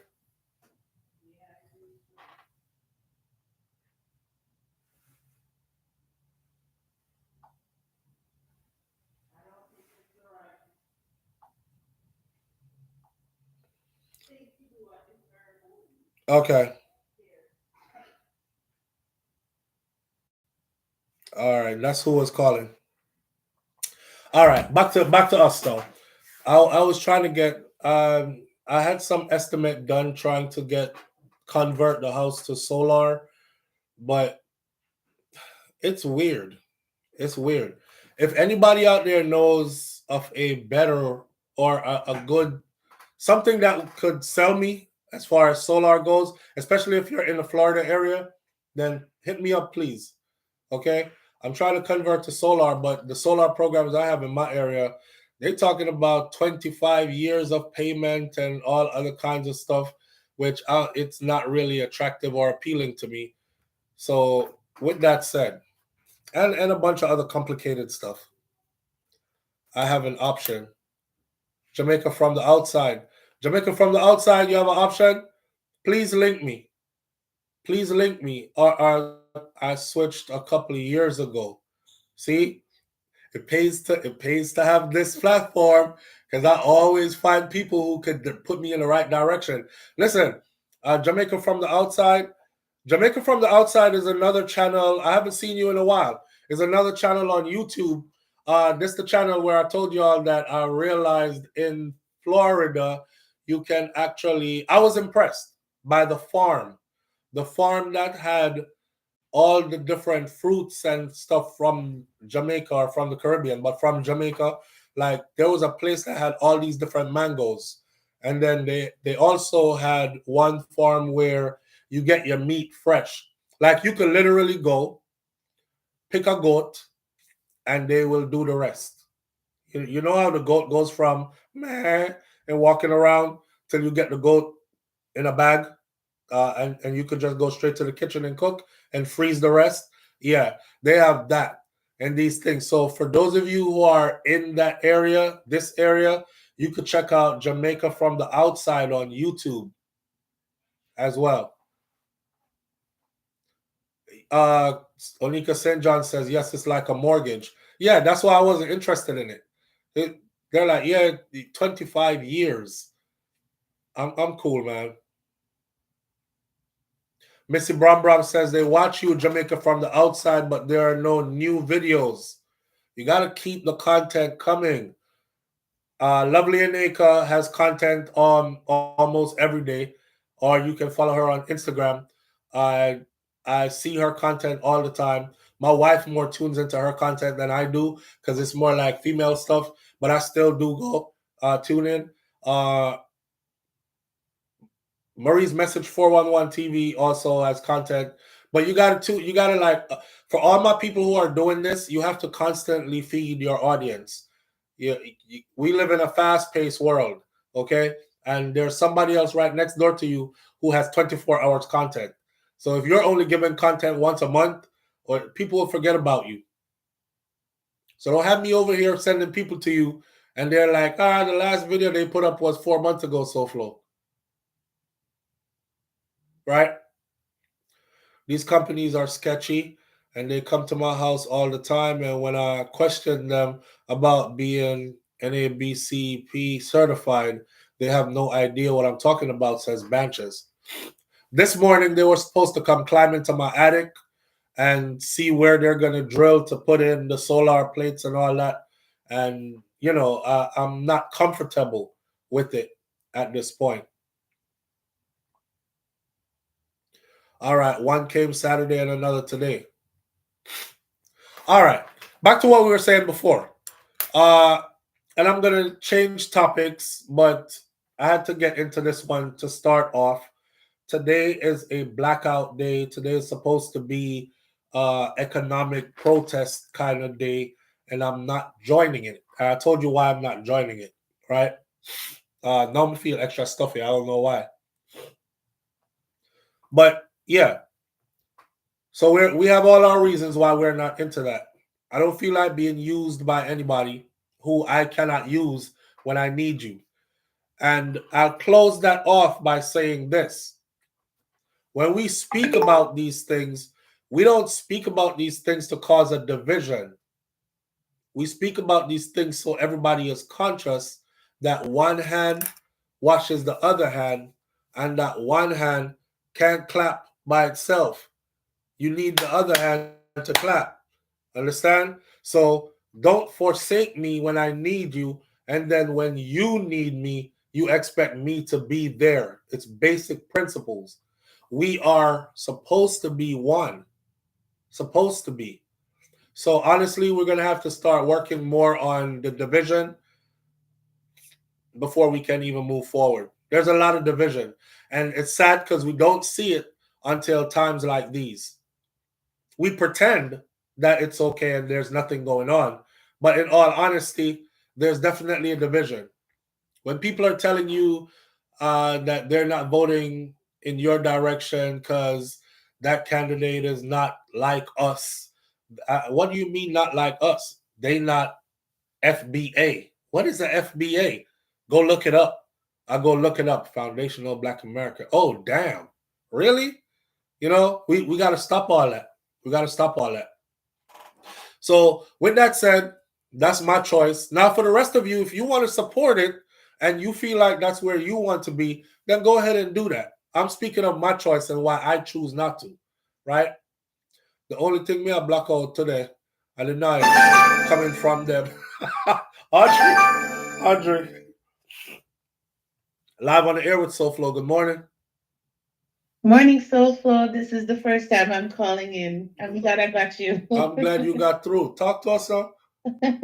Yeah, man. So the whole thing about the foundational Black American, it's very unfortunate. It is. Because it's like, for me, I migrated to the States about 15 years ago, and I realized that there's so much stuff I really did not know. As Jamaican people, we really do need to do our research about the Black Americans that are here. Right. I do understand their plight, the civil rights movement, all that stuff. But it's sad that in this day and age, there's so much segregation going on. Right. You know? Right. And to be honest, it was this year I even learned about foundational Black Americans. I learned about it. I learned about it during the elections. I learned about it when one of them said to me, I ain't voting. Matter of fact, this was exactly the words of the person. I ain't voting for that bitch. And I said, bitch, why did you call her a bitch? A highly accomplished sister. You call her a bitch. I bet you haven't accomplished as much as she has. And the person said, she ain't FBA. And I said, what is an FBA? And the person said, go look it up. So when I went, you see how the exchange was already hostile, right? So when I went and looked it up, that's when I knew what it was. And I was like, oh, wow. Yeah. Yeah, man. That's when I learned about it. Hostile. But then I think that's the part that really hurts a lot, is like, why the hostility? Right. You know? Right. I'm not getting it either. I'm not getting it either. I'm not getting it. But you know what? What the Jamaicans saying? You have to mash and bury to them guts. Boy. So they're showing it to us. So now we know. So we need to act accordingly. So I completely agree with you. Make them do them whole blackout thing. We are going to do thing. That's how I feel. That's exactly how I feel. Man. All right, my sister. All right. Bless up. Bless up. All right. Have a good one. You too now. Yeah, that's how I feel. Sheldon says, I say support it if you can. There's power in it. And it's standing up for DEI. It wasn't standing up for I when I needed it, Sheldon. That's my point. You know, I said what I said already, and I ain't taking it back. A lot of people got to get their ass whooping and feel it so they know better next time. One thing I learned from the military, especially being in the infantry, is this. Pain is the greatest teacher. And this is exactly how they do you in the infantry. You're going to learn this today, or you're going to end up really, really strong. Hey, when you hear that, right? You're going to learn this today, or you're going to end up really strong. What do you think is about to happen? When your instructor says beat your face, or when he said get down and push, and you start pushing, and then you pushing, because you're not learning the lesson that's been given, and they plan on making you push until your body just can't push no more. You see a grown man on the floor shaking like this because he can't push no more. Yeah, that's your whole thing breaking down because you're about to get stronger. And when you can't do that, he said roll over, flutter kicks, go, extend your legs, dead cockroach, put your feet out straight, lift them 90-degree angle, hold them there, keep it right there, right? You're going to learn today, or you're going to come out extra strong. Some people just have to learn. And sometimes they have to learn through pain. So the next time this happens, they'll be like, well, you remember what happened to us the last time we went against our Caribbean brothers and sisters? Let's not do that again. But if we pacify the situation and help out now, there won't be no lessons learned. Everybody will think what they did was okay. So the next time when anything like this goes down, they will do the same thing again. I ain't voting for that bitch because she ain't no FBA. We got to stop that. So this is our protest. This is our way of protesting against what you did. Right. Onika St. John says this FBA thing is nonsense. What happened to the Caribbean folks who came here before, during chattel slavery? What about the ones that married Native Americans? We are all connected. And last night I was laying down and thinking before I went to sleep. And I said, if we know our history well, we will also know that. So Jamaica was that was the breaking ground. If you got sent to, if they took you off of a plantation in the U.S. and sent you to Jamaica, it was because you were kunta. Your ass was running away all the time. You were trying to start rebellions all the time. You were encouraging all the other slaves to run away all the time. Frig up master's money and his plantation. We got to get rid of him. But how do we break him? Because he seems unbreakable. Oh, we have a place for him. Them sugarcane fields in Jamaica ain't no joke. That's the sugarcane blades alone. Them shits cut your skin really hard all over you. And the sun in the Caribbean is horrible. And the torture techniques that are used there, send them there. Are my brothers and sisters here not thinking that you are in the bloodline of some of your people that got sent there because they were so rebellious, and from them came us? Y'all ain't thinking? We the same damn people, man. We are the same people. Yeah. We are the same people. I don't care how you cut it. If you know your history properly and how things were conducted, you are the same set of people. But we have to stand up and we have to make sure that this don't happen again. Move in unison. How do we get us to move in unison? Got to cut the grass low. Got to see all the snakes. Got to weed them out. Got to show the faults to our family members. When you and your family members disagree, you don't kill them. You might distance yourself from Uncle George, or you might distance yourself from your brother or your sister or even your mom or your dad because y'all had a disagreement and y'all don't see eye to eye on certain things, but you don't wish death or anything bad for them, and you don't kill them, and you talk it out from a distance and you work it out and you find a solution until you become tight again. And then it's back to the family reunion, back to gatherings at grandma's house, back to going over to mommy house for dinner this Sunday, back to et cetera, and the family get back tight again. So this ain't about killing my own people, and this is not about causing a division, because whether you like it or not, we are the same people. I want every African American to look at people from Jamaica and the rest of the Caribbean islands, look at them good. You see how much they look like you? You see how if I put y'all in the same room, stripped naked, I couldn't tell who came from where? Because y'all are the same damn people. That's it. That's it. But we're going to have to set this one straight. Now, moving right along, right?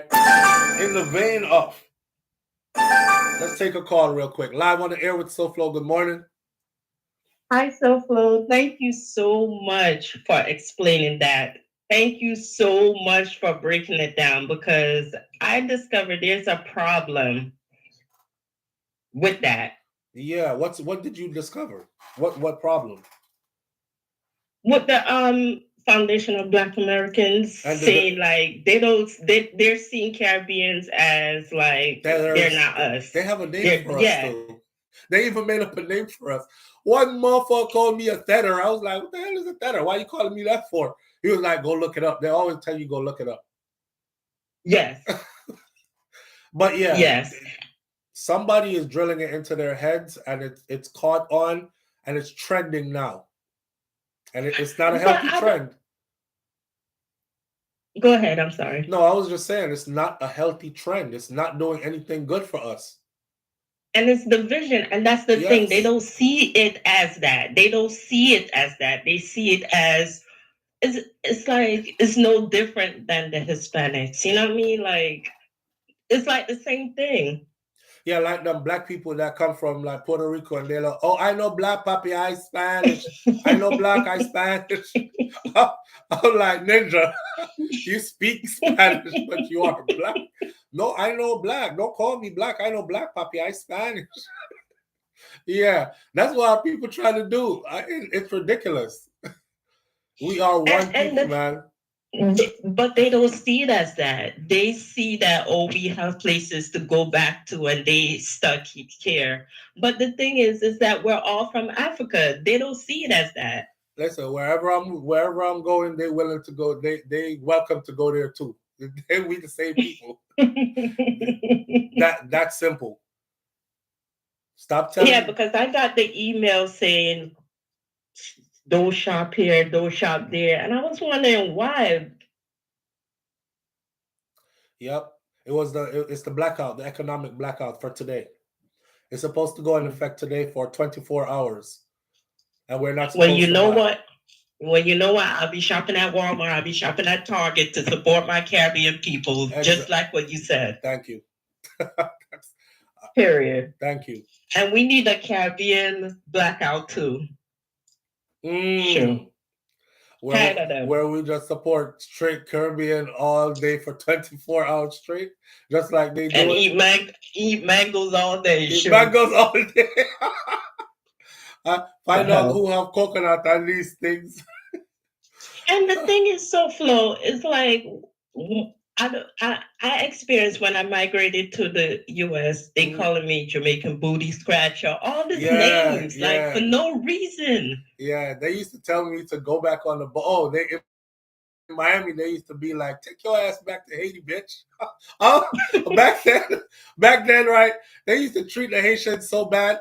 And then I found out I got my rude awakening back then because I used to think, okay, I'm Jamaican, so they're not going to treat me like that, right? Until I got my first take your ass back to Haiti, bitch, on that banana boat. I said, I'm not from Haiti. I come from Jamaica, and I never come here on no boat. I heard, shut your ass up. Y'all the same shit. Exactly. That's what they told me. They was like, shut your ass up. Y'all the same shit. I said, they told me that too. Wow. Yeah, man. In New York. Oh, man. You should have been in Miami back in the day. It was rough. Man, back in 1991 when I first came to America, oh my gosh. In New York, it was bad. It was rough. It was rough. Very rough. Nobody wanted to be a Jamaican. Nobody wanted to be a Haitian. Nope. It was rough. Nobody wanted to be from any Caribbean island. It was rough. Yeah. But now? Now, yep. All our food. And then they used to call the males, they called the males coconuts. I was a coconut. Yeah, but guess what? We love coconut. Coconut tastes nice, sweet, and have the jelly. Yeah, I was a coconut. And they used to tell me to go back to my hut and kind of something. Go ride your donkey and go back to your hut. Go back on your banana boat. Yeah. And I'm like, I took Air Jamaica. What are you talking about? They'll be like, whatever. Whatever. Take your ass back to Haiti. I told you I'm not Haitian. Come on. I'll give it down. Hey, shout out to my Haitian people, man. We went through it. I know. We went through it. But you know what? Ain't holding nothing against them, man. Like I said, it's ignorance. And we laugh about it now. It was painful back then to go through. But we came up out of that. And I just don't want to see us regress, like go back that far. And that's why I'm triggered by this FBA BS that they're doing. Because that's what it triggers. Yes, heavily triggered. Yes, because that's what it reminds me of. Getting them names, calling them names. They used to run you down and like kick you in your body, and you have to run down the road or try to punch you in the back of your head. Like they were really, my African American brothers and sisters were, listen, when I was coming up, right, when I first got here and was coming up, it was rough, and it was them that made it rough for us. And now that we're grown, we understand that it was people putting stuff, because they were kids like us. But it was adults putting stuff into their minds about us. So they would come to school and like take it out on us for real. Crazy. All right, let me get this. Thank you. I appreciate you greatly. Let me grab this next call. Have a wonderful day, all right? You too. All right. Live on the air with SouFLo. Good morning. Hey, SouFLo. Hey, family. How you doing? When I come here and start working, they used to say, you Jamaicans and you Haitians come here and take away our jobs. All the jobs. Yeah. But guess what? When they work and they get the first paycheck, they're gone. The Black Americans. Yeah, I ain't doing all left for this. Yeah, they get the first paycheck, they're gone. Because you guess what? My man can give me everything I want. Yeah. And they can eat the biggest fish and you know what? Yeah. And they can get a bunch of food stamps. Right. They So could get they never assistance. stay on no job. But Right. they used to curse us off. That's I true, used to man. live at a apartment complex, and there's a white guy that live above me, and across the other building there's another white family. They used to stay at the balcony and talk about us downstairs.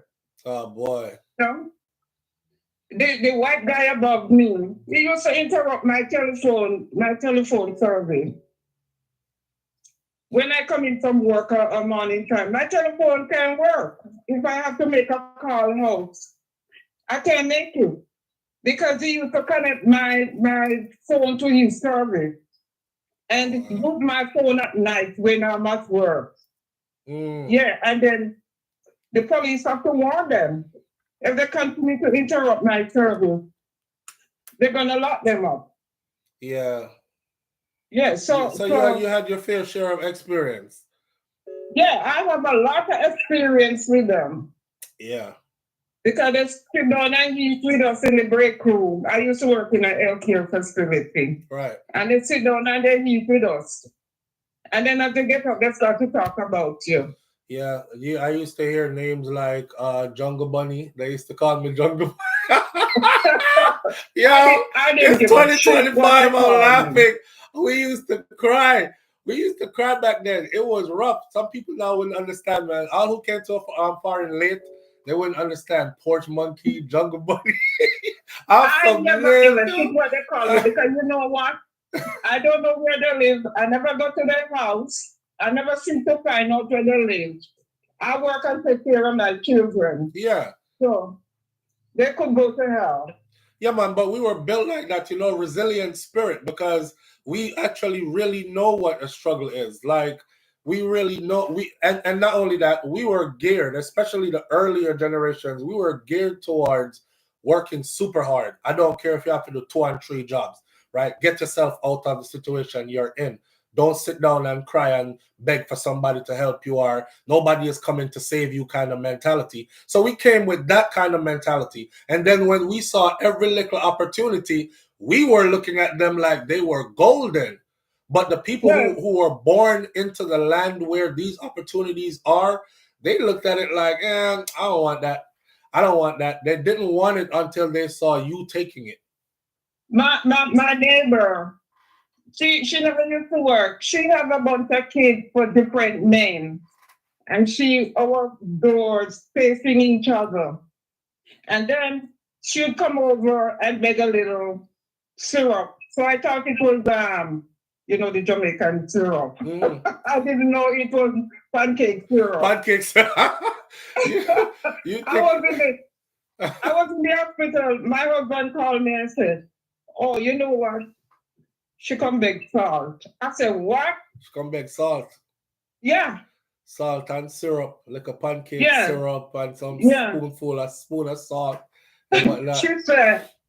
She said, I used to work at night. She said, "Oh, you go to work at night and left your man alone in the bed." I said, "Staying in the bed with my man, don't pay the bills." Yep. Yeah, man. But they pretend that they like us, but we know they don't like us. Yeah, we want to get up out of that, though. There are a lot of them that do like us. I don't want to generalize, because like I said, I don't want this to be a division show. I don't want to generalize and just say they don't like us. I have a lot of American-born brothers that also my brothers in arms, and we went through different struggles. And I can tell you that, even outside of the military, there are other African Americans who they do like us and they do respect our culture. And so I can't just say they don't like us and make it seem like they're all the same. However, those who are gravitating towards this, I'm not messing with you, or not voting to help you because you're not FBA type, that's what we're trying to disrupt. That right there. Right? Oh, well. Well, I'm in this country going 40 years. I never have a Black American friend. My friends are always from the Caribbean. Because you know what? They friend you today and tomorrow they're not your friend. All right. I can see you got your walls built up. But I would advise you to step outside of your comfort zone. Step outside of your comfort zone. It's just like I said the other day, right? If you look on the channel, just look up Jamaican family eating Haitian food for the first time. I didn't know that video was gonna do so good. The video has 100 and something thousand views on it, with so many Haitians on there saying thank you SouFlo and thank you Shakira, because people have this stigma about Haitians and their food and like to spread these false narratives. So we said one day, if we're all from the Caribbean, I have to get this out of my system. I grew up in Miami where Haitians were treated so badly that even though Jamaicans were treated badly, we tried to separate ourselves from Haitians because we didn't want that. Because they used to say stuff like the Haitians work voodoo and eat cats, and they stealing people's cats and eating them and whatnot, right? So I was afraid to go eat Haitian food. Now, when I was talking the other morning on the show, and I kept telling everybody else, put your guard down, step next door, and go explore the culture from your other Caribbean islands. And this is how we will truly be one people. I said I'm being a hypocrite because I've been here all along amongst Haitians and I've never even tasted their food. And it's out of bias and it's out of these false things that were spread about them. So I made it a point to go to a Haitian restaurant that's in the area, get a spread of Haitian food, and take it home and video the experience. And I'll tell you what, Haitian food is so close to Jamaican food, it's not even funny. You're right about that. Yes, and they have some because good the first food. time I eat green plantain is when I didn't even know that you could fry green plantain. I never used to eat green plantain. Right. Because in Jamaica we fry the right plantain. Right. Never eating the green plantain, and it's good. So apply the same principle to your African American brothers and sisters, because they're not all the same. There's good people and bad people everywhere, man. Everywhere. I know Jamaicans who call immigration on other Jamaicans and got them deported. I know Jamaicans who killed other Jamaicans in the US. I know Jamaicans who backstab their other Jamaican friends all the time. So that is true. Yes, I don't just stick to know just one people. I'm trying to facilitate unity among our people, period. It's not that I have anything against them, but it's the way how they move with you and so on, The ones you've come across, yes. Yeah. But trust me, take your time and come out of your shell a little bit and you'll see. Okay. All right? All right. All right. Have a good one. You too. All right. Bye. Yeah, my African American brothers and sisters, I love you. I love you. I don't want anybody taking anything from here and doing any generalization. I would hate for anybody to do a generalization and just say all them Jamaicans, they sell drugs and they always getting caught selling drugs. All of them smoke weed and transport cocaine. All of them are gang members. And see, we can't do that to other people either. If you don't want it done to you, don't do it to others. Right? And again, we're not into division, because our true strength is access through unity, not through division. So the more we press this division thing, is the weaker we'll become. And I'm not trying to weaken us. Kaz Robinson says the crowd the word we should be looking for is respect and understanding. Once this is in play, I am okay with my fellow man. Absolutely. I love Haitian fish cake. Never had Haitian fish cake. I had griot, I had fried plantain. I didn't know you could fry green plantain until the Haitians showed me that you could fry green plantain. And now I like my plantain like that. When you peel the green plantain, slice it big chunks, fry it a little bit, and then take it out the pot, press it flat, and then finish frying it. It eats like a thick banana chips. Right. Yeah. I cook at a Haitian restaurant in Atlanta. Grace James says, I cook at an Haitian restaurant in Atlanta. Really, Grace James? Kaz Robinson's, we are one people. Just dropped off at different islands. Live on the air with SouFlo. Good morning. Hi, good morning, SouFlo. I'm just going to reiterate what you said. I'm not going to be participating also. All right. I am gonna tell you a quick story because when I just came to Florida, I worked with a lot of. Do you have us on speaker? Because we can't hear you. No. No Bluetooth, no speaker. Oh wow. Hello. Yeah, if you have us on a Bluetooth or speaker, then we won't be able No, to I hear don't. you. I'm trying to get you off the other phone. Let me Okay. come off the other phone. Right. So I'm saying that division thing that you're talking about. It's true. We have to show other people that we're not going to participate with that. I mean, I'm trying to get off this thing here. I've worked with people who have had, if Jamaicans, if we have health insurance, and how can we crash when we don't have roads, and all Jamaicans are rude. And I have said, do you know all Jamaicans? And after a while, when you show them that you're not into that division stuff, you know, and you just kill people with kindness, and you let them know we are all Caribbean or we're all black people. Right. We're not into the division. Don't let other people tell you stuff. Don't make people pump up your back and tell you, oh, Asians don't like Jamaicans, Jamaicans don't like Asians. Yeah, we got to stop that. Yeah, be your own person. Get to know the person individually. You know, don't let people pump you up at all. Because I've worked where when you hear them talk about Jamaican men, and I've like, get to know a person first. Stop listening to rumors. Mm-hmm. You know, stop listening, because they said, oh, all the Jamaican men, all they know to do is get a lot of girls pregnant, and that's all you guys, you encourage it. And I'm like, just get to know people yourself. Stop letting people tell you, because we have all class of Jamaicans. We have intelligent Jamaicans. We have Jamaican men and women that you would want to get near, and you have Jamaican men and women who are decent people. You have Asians who are decent people. And okay, so let me put it to you like this. So you don't have to go the long route. I said it before, I'll say it again. Sum up everything like this.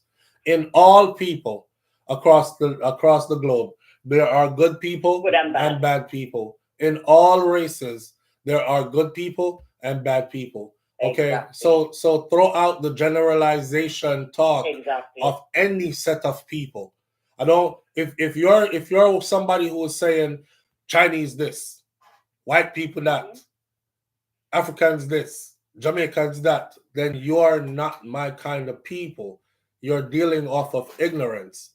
There's good and bad in all people, right? Exactly. Right. So that's that. And let's not use that against ourselves either. Not generalizing. Right. Exactly. All right. Have a good one. All right, now. Okay, bye. All right. I just pinned the number at the top, 806-587-8953. WhatsApp is free when you call in. You can call in from anywhere. Along the lines of these topics, I think it's a good segue. Somebody just says, all this division and still no reparations. And that's funny because that's exactly what was the next topic on my list. Live on the air with SouFLo. Good morning. Good morning, SouFLo. I couldn't agree more. Yeah, with what you're saying. Why do you sound like Sarah? Is Sarah? From down under. Sarah, big up yourself. Thanks for calling in.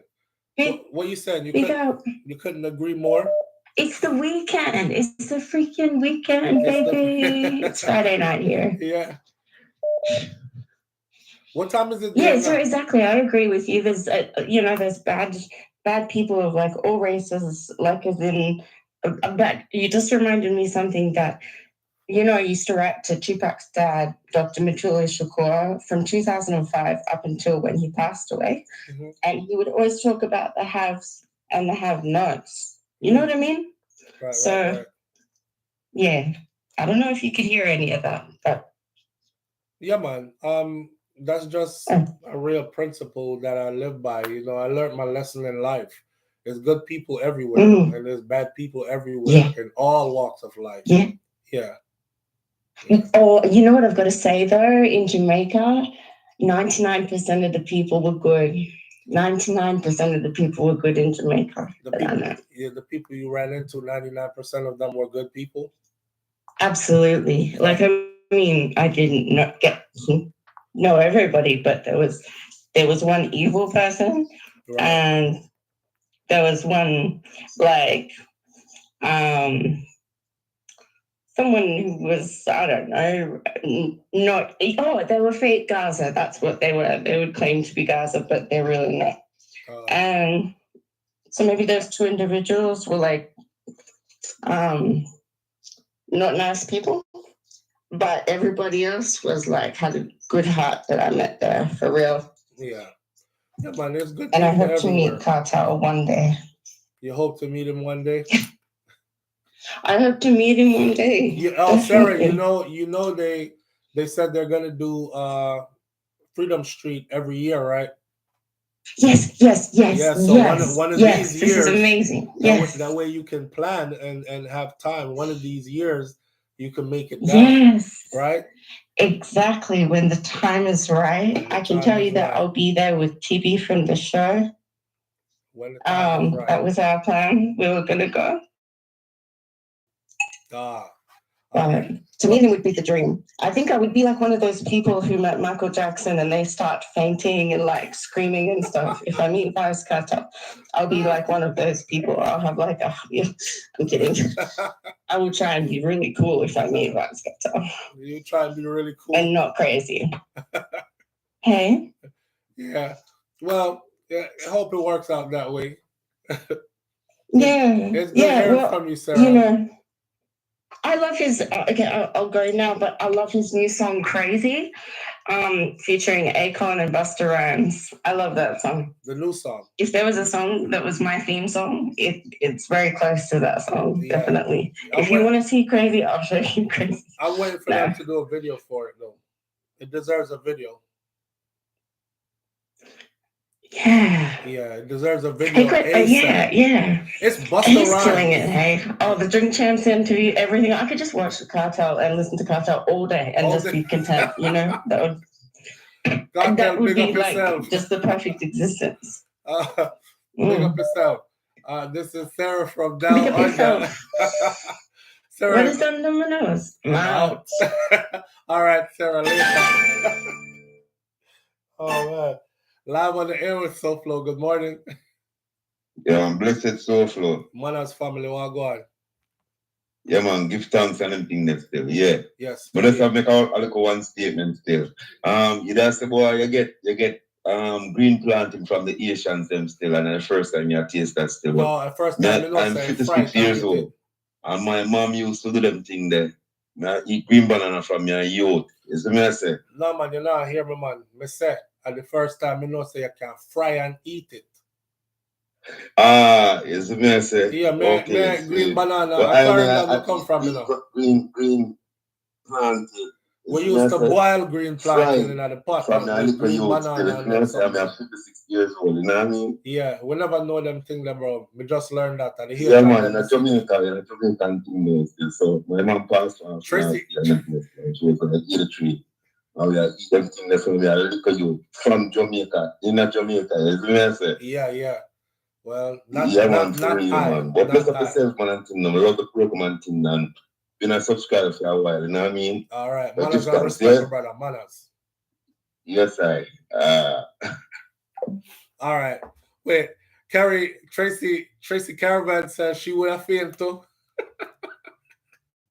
Well, y'all need to make it to December. Let's make a trip, y'all. Let's make a trip. Start putting your dollars together and your cents together, so when December come, you don't have no excuses. And let's make the group even bigger. Maybe we could even do more. You know what? I'm not sure if I will do a pod this time. I mean, I'm gonna pitch something to scatter them and cartel them. Hopefully, if they make the pods different, I'll do a pod. But I think I would be good with a group of people around me. Everybody is on the same vibe, and we don't have to have a pod per se. Yeah, but me don't want to do the walk, forget my drinks every minute I walk. So I'm still gonna need bottles. You know, it's a celebratory affair. You're ringing in the new year kind of thing. Why you did that, SouFLo? That's a staple. What you did there? Me never know about that, Crystal G. My granny never fried no green plantain before. Grandma boil the green plantain them and we eat them. And just like how we cook green banana, and it's sweet, but we never do fried green plantain before. Good morning, live on the air with SouFLo. Good morning, SouFLo. How are you? I'm doing good. How are you doing this morning? I am doing well, thank you. I'm a long-time listener, new subscriber, so I just so happen to come in on a very interesting and to say the least, a great topic that you all are discussing. Like you, I am, raised in Miami. I was born here, but my mom is from St. Elizabeth, and my dad is from, the deep South in Georgia. So I grew up in Miami, 70s and 80s, and I know exactly what you mean when you say during that time how bad it was. It was bad for everyone that was either Caribbean or from the continent. Because even those of us who our parents were either Caribbean or from the continent, but we were born here, we caught it too, right? So it was just a rough time. And what I come to realize is that people, I'm in the mental health field, so when I started to really learn about how abuse works, right? In the cycle of abuse, I started to understand a lot about what the Black American experience has been. So you have people who were abducted and brought to a place. There were people that were here that looked like us, of course, but in terms of the enslaved peoples that were brought here, so you have these people brought here, their culture stripped away, experiencing the most horrific conditions. Everything from the SA to the horrific things that they had to experience, and even after slavery, going through the over 100 years of the Jim Crow South, right, where it's yes.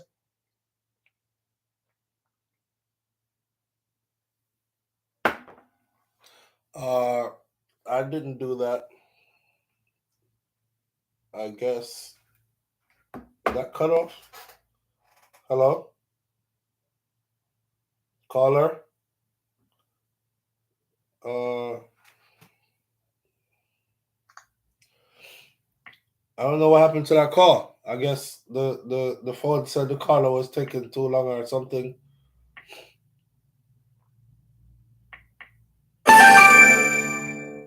Let's see if we catch that call back.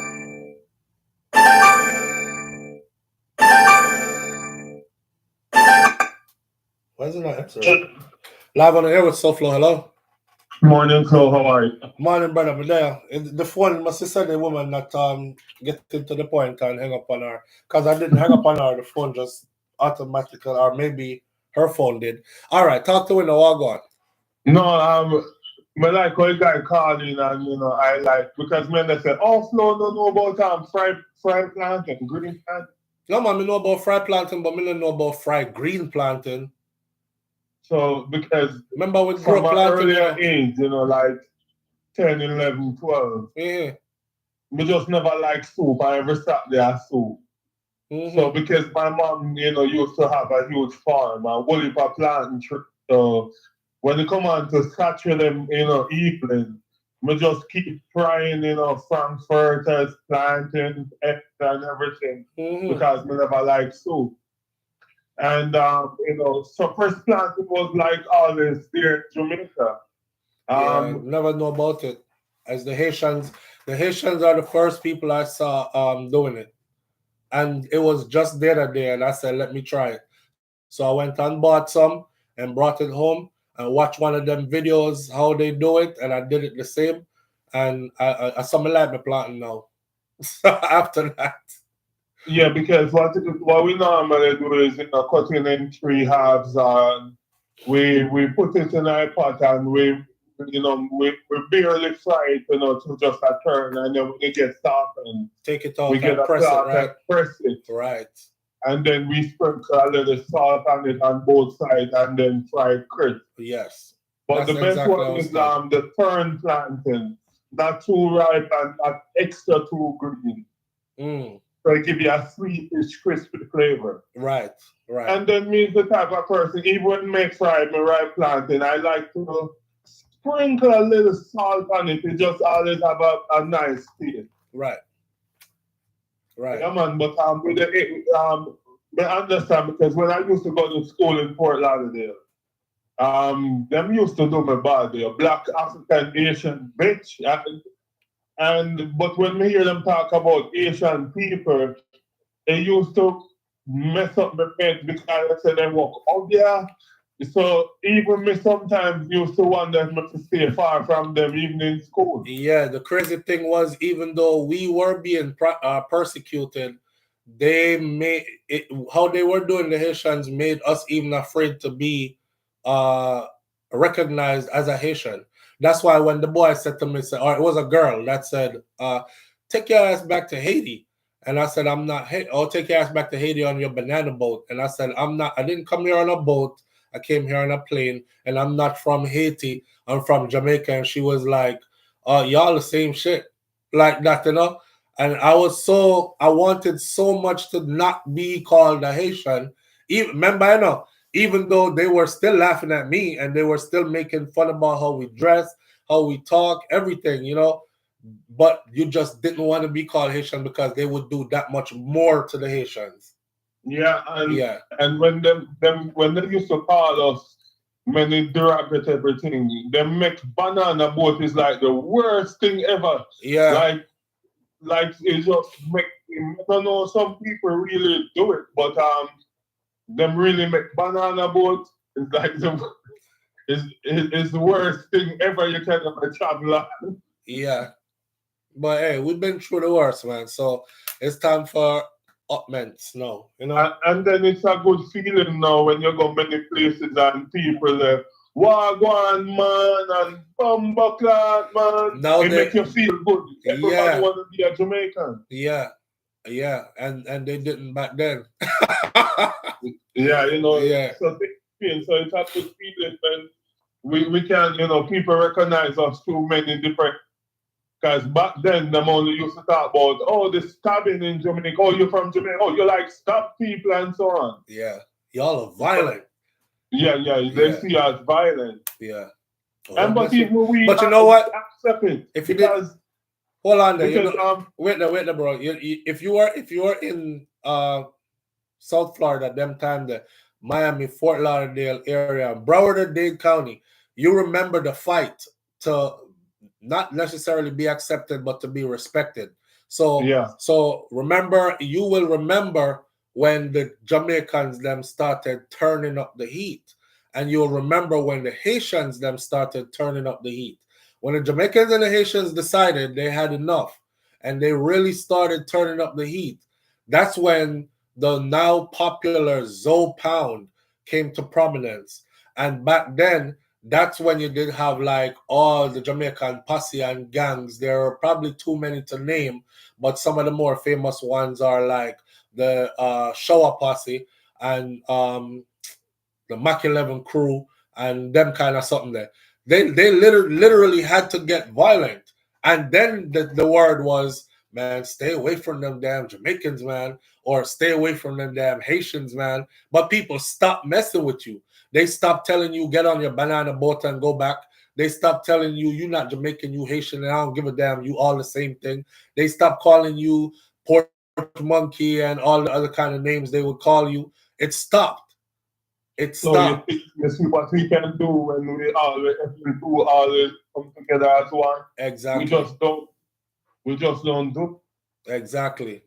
And then now what I realized, like 2000, early 2000, you use everywhere you go and meet a Jamaican. Oh, me come from town. Me come from town. Kingston. Yeah, because when they tell you that, you must fear them. Kingston.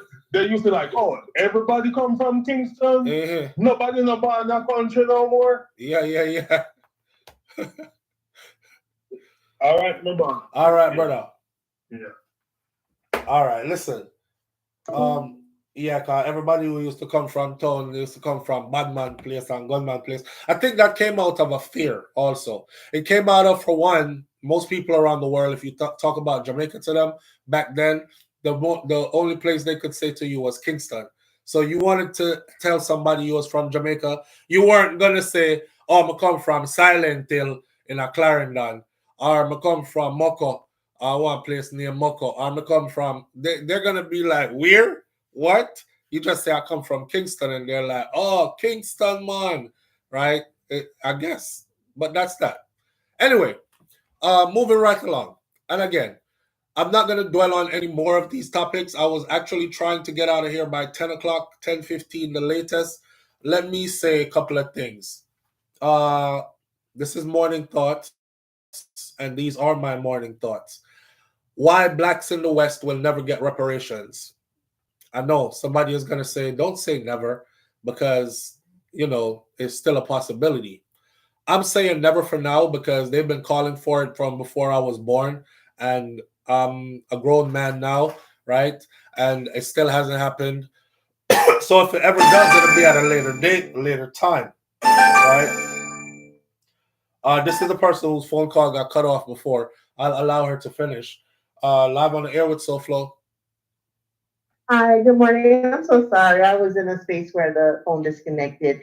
Just really quick, I just wanted to kind of wrap up what I was saying. Okay, go ahead. I definitely was a part of that time in Miami where if your parents or you were not Black American, many of them were very, very just abusive in terms of language and even physically. Right. But what I will say is, like I was saying, the cycle of abuse is very much, I feel, rampant in Black American culture. You have people that were, their culture was stripped away. They were abused for many years.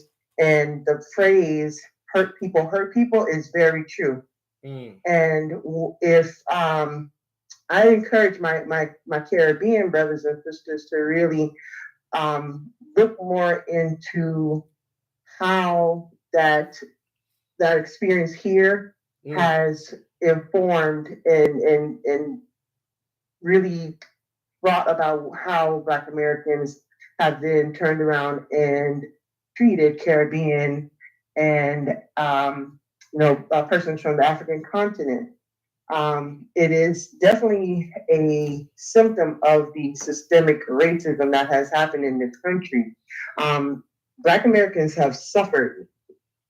I mean, and I'm sure some people may know, but I don't know if a lot of our Caribbean and African brothers and sisters really understand the depth of the separation here. And, I'm someone who I'm in an interesting spot because I'm half Jamaican, half American. There's been times where I've kind of felt in the middle and not really accepted by either side to an extent, because, for instance, my Black Americans would say, "Oh, you're Jamaican, you're not, fully American," and then on the Jamaican side, sometimes they'll tell you, "Hey, you're Yankee, you born here, even though you're Jamaican descent." So I'm one of those people that's in a very interesting position, and I love both of my cultures, right? So it's just it's disheartening to see a lot of the infighting, because we are so much stronger together, at all of us.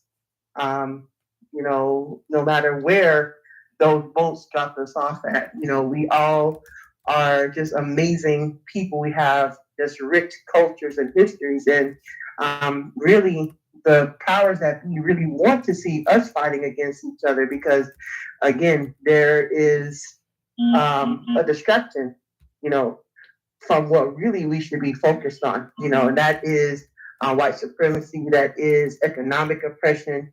So those are the things that really are the most important things. I would definitely implore my, Caribbean and African brothers and sisters to really do a deep dive into how the Black American experience, what has happened before, everyone has been able to come and really flourish here. It was on the backs of Black Americans, so we have to make sure we understand that too. And like you said, I'm glad you said earlier that not everyone is, operated in that manner. Mm-hmm. You have good and bad in every culture, right? Mm-hmm. So I know I had many Black American friends growing up, and they, loved, coming to my house because my mom, brought us up in a Jamaican household, and they used to love to come and eat, and and experience the culture, right? So we have to also just make sure we understand that we all have had suffering under this white supremacy experience, and we have to, Caribbean and African people have to understand, how significant the impact was here in America for Black people, and how, regardless of all of the setbacks, that we are resilient people,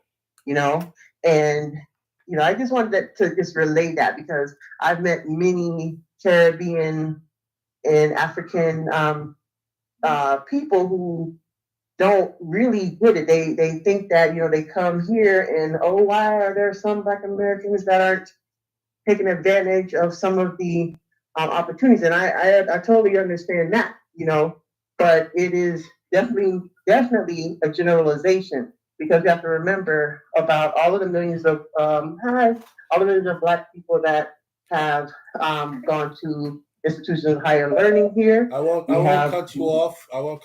Yes, but yes. I'll ask you to wrap it up for me. I'm sorry? I won't cut you off, but I'll ask you to wrap it up for me.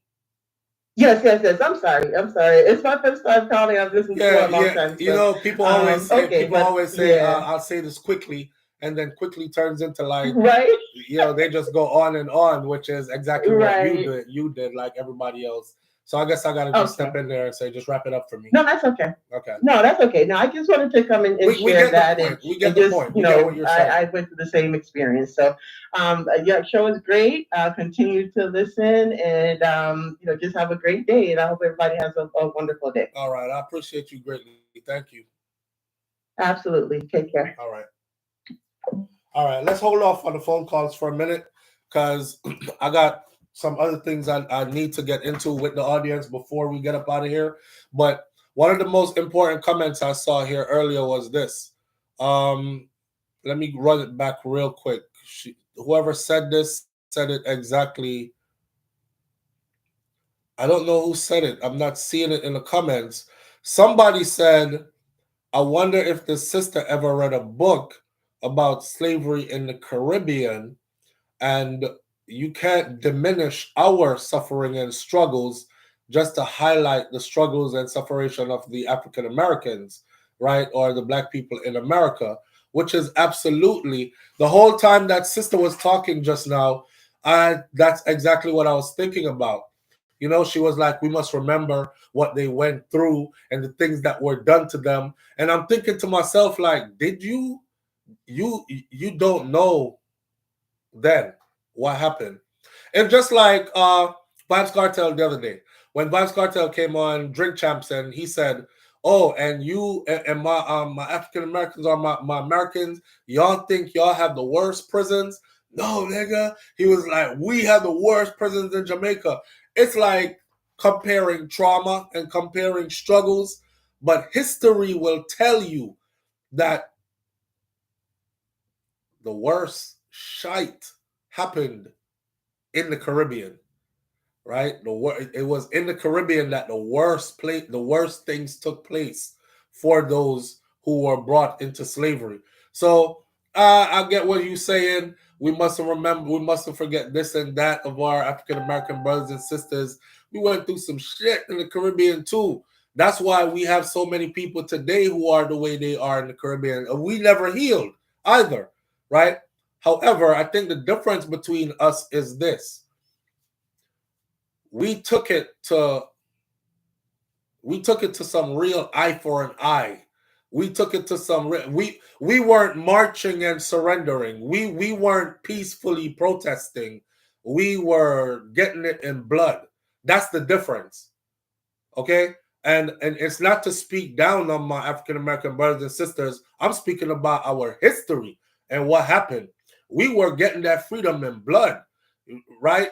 While they were peacefully protesting, and like we weren't willing to walk in the streets and let the dog go so the dog could bite us up and then you beat us down and break our faces and stuff like that. You know, from the Maroons up, we took it to the bushes, we took it to the streets. It was blood in, blood out kind of thing for us until they couldn't take it no more. And they like, damn, we losing too many of our people. Like, we getting slaughtered over there. We need to give these people their freedom kind of thing. So if you're going to talk about what our African-American brothers and sisters been through, and I'm not comparing it, they went through a hell of a shit too, do some research on what it is that we went through as well, right? And on both sides, it may be you can apply it that's why some of them are the way they are to us, and that's why we are the way we are to them as well. Some of us are the way we are to them as well. It's trauma on both sides, and hurt people. So it's a bunch of hurt people hurting a bunch of other hurt people and keeping the cycle of hurt going.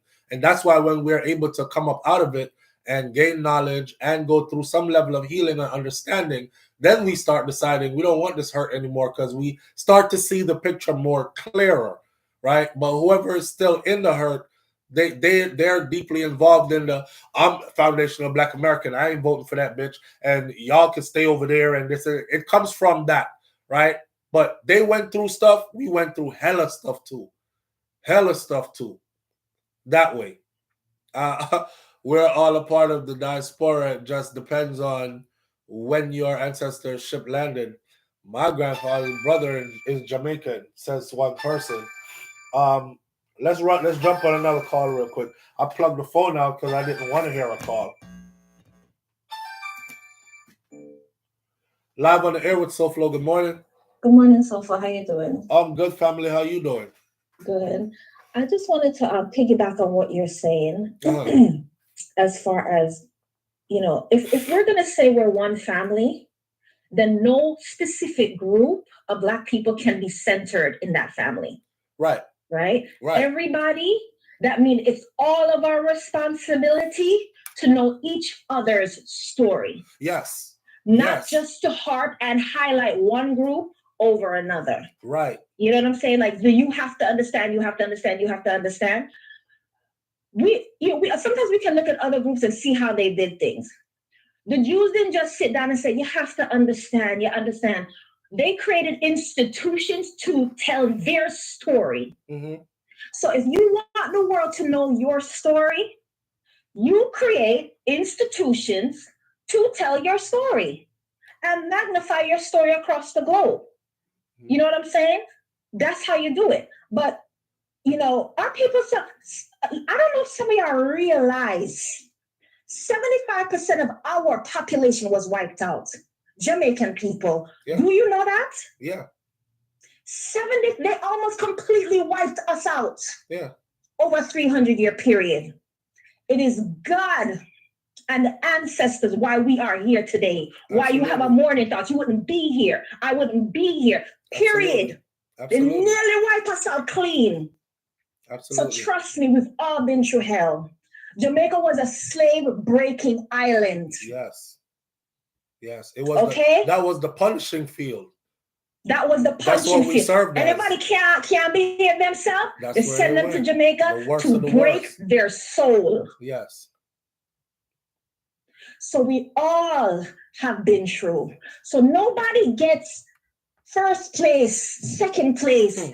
Either we're all going to learn about each other and be humble about it, or we're not. But we cannot highlight and honor one. And the thing is that there's nothing wrong. Like when them first started with the whole FBA thing, I said, all right, nothing wrong with that. There's nothing wrong with saying, hey, we have a distinct lineage, distinct story. Nothing wrong with that. Right. But this whole, you must this, and you must that, and we this. And if it wasn't for us, Ray and Tay, we as a people, based on our history, we don't do well with that. Right. We don't do well with submission to nobody. True. Facts. Because guess what? The greatest empire in the world at the time nearly killed all of we to break that thing you see in us that you don't like. They nearly wiped us completely out to get rid of it, and they still couldn't get rid of it. So we're not coming here to bow down to nobody. So if you want to talk and reason, we can reason. But we're not bowing down to nobody. We don't feel that way. Period. Nah, the change. So if we want to come together as family and reason, fine. But all of this other stuff, it repels our soul. We cannot mingle with it. We're not gonna get nowhere doing that. You're not gonna get nowhere with us doing that. Absolutely. So the strategy have to change. We come together and say, this is my story, that are your story, this happened to me, this happened to you. This is what we still struggle with, this is what we're still struggling with, fine. But all of this other high and mighty stuff, we don't do well with that. No. And maybe that was learned because that's how white people dealt with black people in this country. So that's a learned behavior. And that's how some Black American want to deal with us, and we're the wrong people to deal with like that with. We're always gonna have strife if that's gonna be the approach. So if we're dealing with one family vibes, then let's deal with it on a different level. But all of this other, we must hail up and revere, we don't do well with that. I absolutely It's not gonna work. I absolutely agree. That's all I have to say. Thank you. I can't put it no. I appreciate you greatly. Thank you. Thank you. Yeah, I can't put it no other way. I didn't even know. I can't put it no other way. Live on the air with SouFLo. Good morning. Hello. All right. So we're gonna hold off on the phone calls. Let me run through some other topics. Listen, we're gonna hold off on the phone calls. Let me run through some other topics. Check it. I couldn't put that no other way. She said it, and that's all that needed to be said. We just need to understand each other. Like, if we're gonna be a family and it's all gonna be like that, like we're one, then it is our duty on both sides and all of us to indulge in and find appreciation for both, with respect to both. But there will be no condescending. There will be no surrendering. There will be no bow down to. There will be no yours is greater than mine mindset. And she's absolutely right. That's not in the Jamaican bloodline, period. That whole sit down and let me stand over you kind of thing, it's not there. So yes, the tone of the argument will not lead to a good discourse if that's how we're gonna go about it. It won't. Yeah, let's treat it like that, Onika. Let's treat it like that. Everyone's story is equally important, and I'm willing to get into yours and you get into mine, and we share and we build together and move forward. That's that. Yeah, but this, you should have seen what they went through.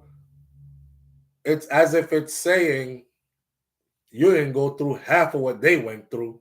So put your story over here and focus on what they went through, kind of thing. And it's not going to happen, right? And I know no harm was intended, but it's a bad exchange that will not lead to anything peaceful, a peaceful solution then, and our intended goal, which is unity, either.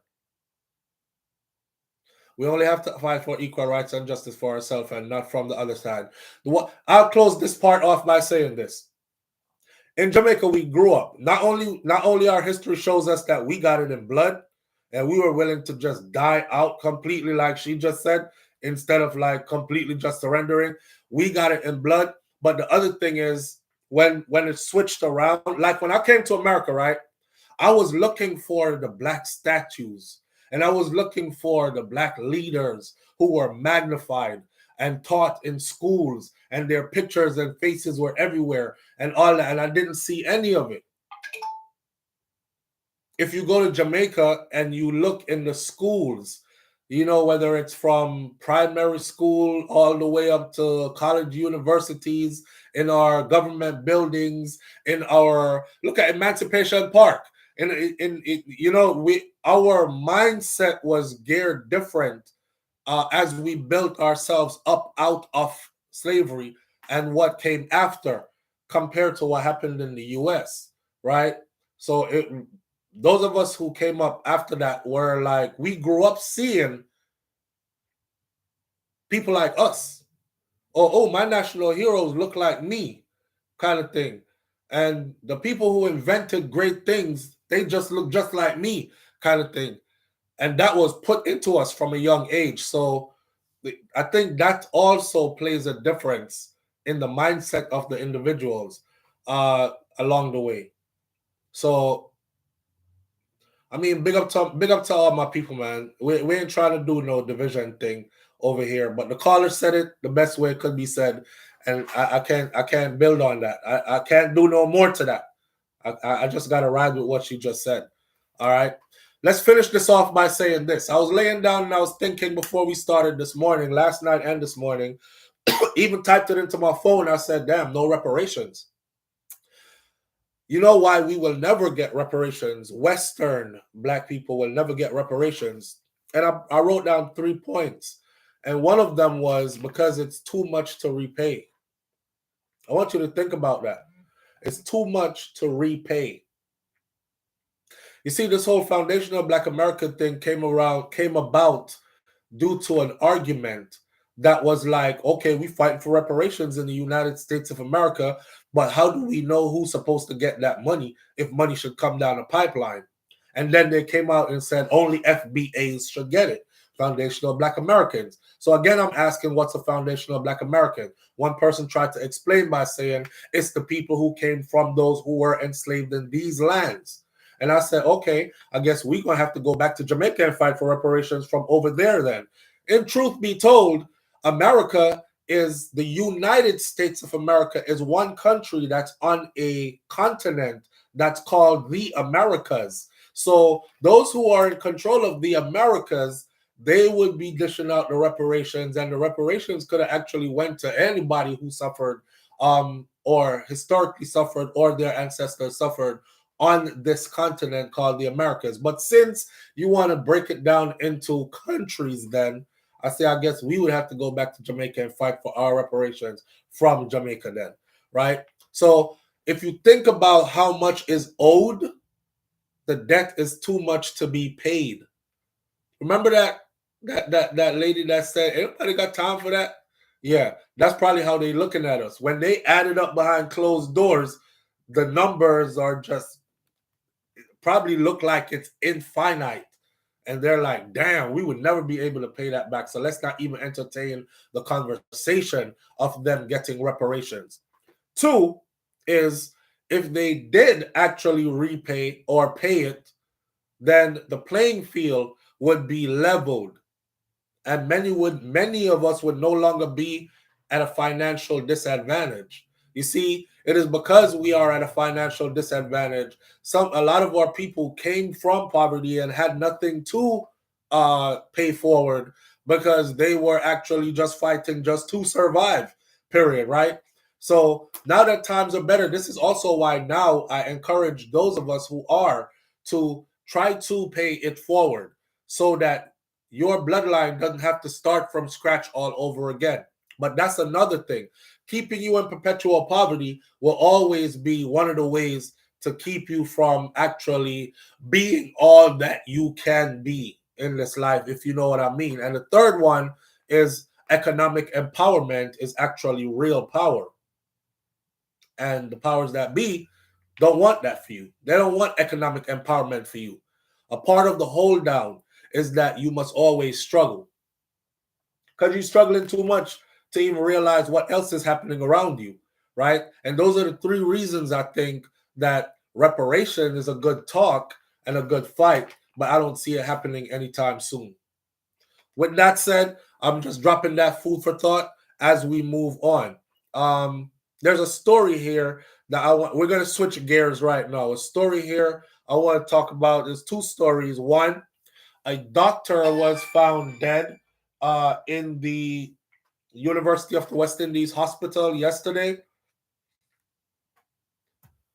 I don't know if you all are aware of that story.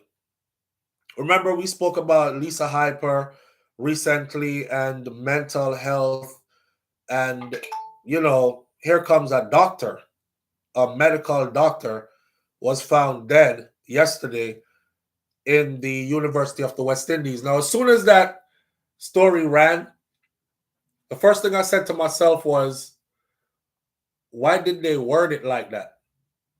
Doctor found dead. I'm going to say, say a suicide. I'm not going to say that word again. They hate it, and they'll flag this whole video for it. I'm going to say, that's something there, and that happened, Let's say mental health. Took him out, right? It wasn't until this morning, because I kept checking. Even woke up in the middle of the night last night to check to see if there was an update. It wasn't until this morning. So I'll see if I find his picture, but his picture wasn't published. However, the Gleaner was the one that brought the most of the story out.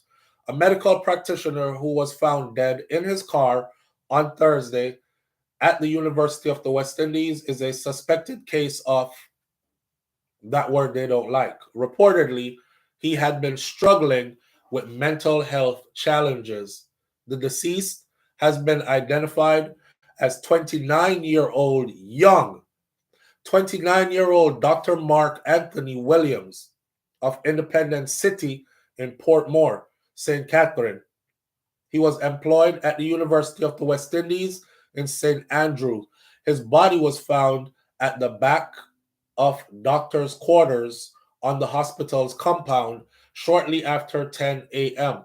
The head of the St. Andrew Central Police Division, Superintendent Mark Harris, told the Jamaica Gleaner that Williams' death appears to be that word that they don't like. He said further that Williams had mental health issues and he was on medication for his mental health issues.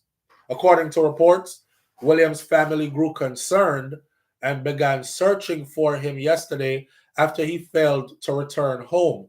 His phone was tracked to an area of the hospital. When your family always in touch with you and then all of a sudden you go ghost, they get worried, especially if they know about your issues. Williams was subsequently found unresponsive by other medical doctors. The Papine police were called to the scene and his body was discovered with what appeared to be blood coming from his nose and his mouth. That sounds like poisoning. The hospital in a statement yesterday expressed their sympathies to Williams' friends, his colleagues, and his loved ones. However, it indicates that the matter was under investigation and the hospital could not provide any further information out of respect for the family. They said that out of respect for the privacy of the deceased family and friends, we're not at liberty to discuss any further details publicly about what was found and so on and so forth. We ask for sensitivity and understanding as we allow the necessary processes to take place. In the meantime, his death has left his colleagues shook up, shocked. One of his grieving colleagues said that they had graduated from medical school together in 2020. So if he is 29 at time of death and he graduated medical school in 2020, which is 4.5, 5 years ago, you could see that he must have been also a brilliant young man, because by the time he was 24 years old, he was a doctor. I feel shocked. I feel devastated. I've never experienced anything like this where a colleague, someone that I work with so closely, dies so suddenly, said a fellow doctor. All of us are shocked. And it's still like, we don't know what's going on kind of thing, even though they do. Monet May, I appreciate that. Says Monet May says, why do Jamaicans speak on Black Americans' issues? Monet May, you came in kind of late, so we're not gonna go over that. But even the way you asked that question is a bit out of place. You don't ask a European why they speak on Black American issues. You know, you don't ask Chinese people why they speak on Black American issues, but you ask Jamaicans why they speak on Black American issues. I mean, I could take offense to that and we could take it to someplace else where it's not going to be, it'll be counterproductive. But in my honest effort to try to understand you, I would probably need more time than we have now. That's all I'm going to say. All right.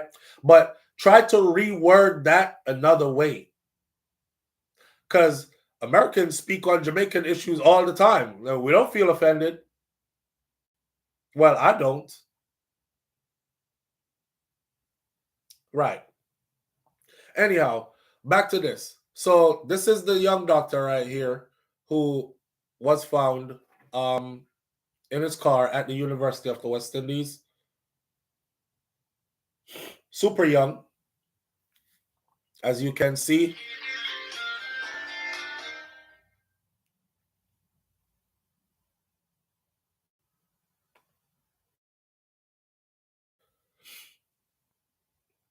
Just to put a face to the story, or if any of you knew him or anything like that,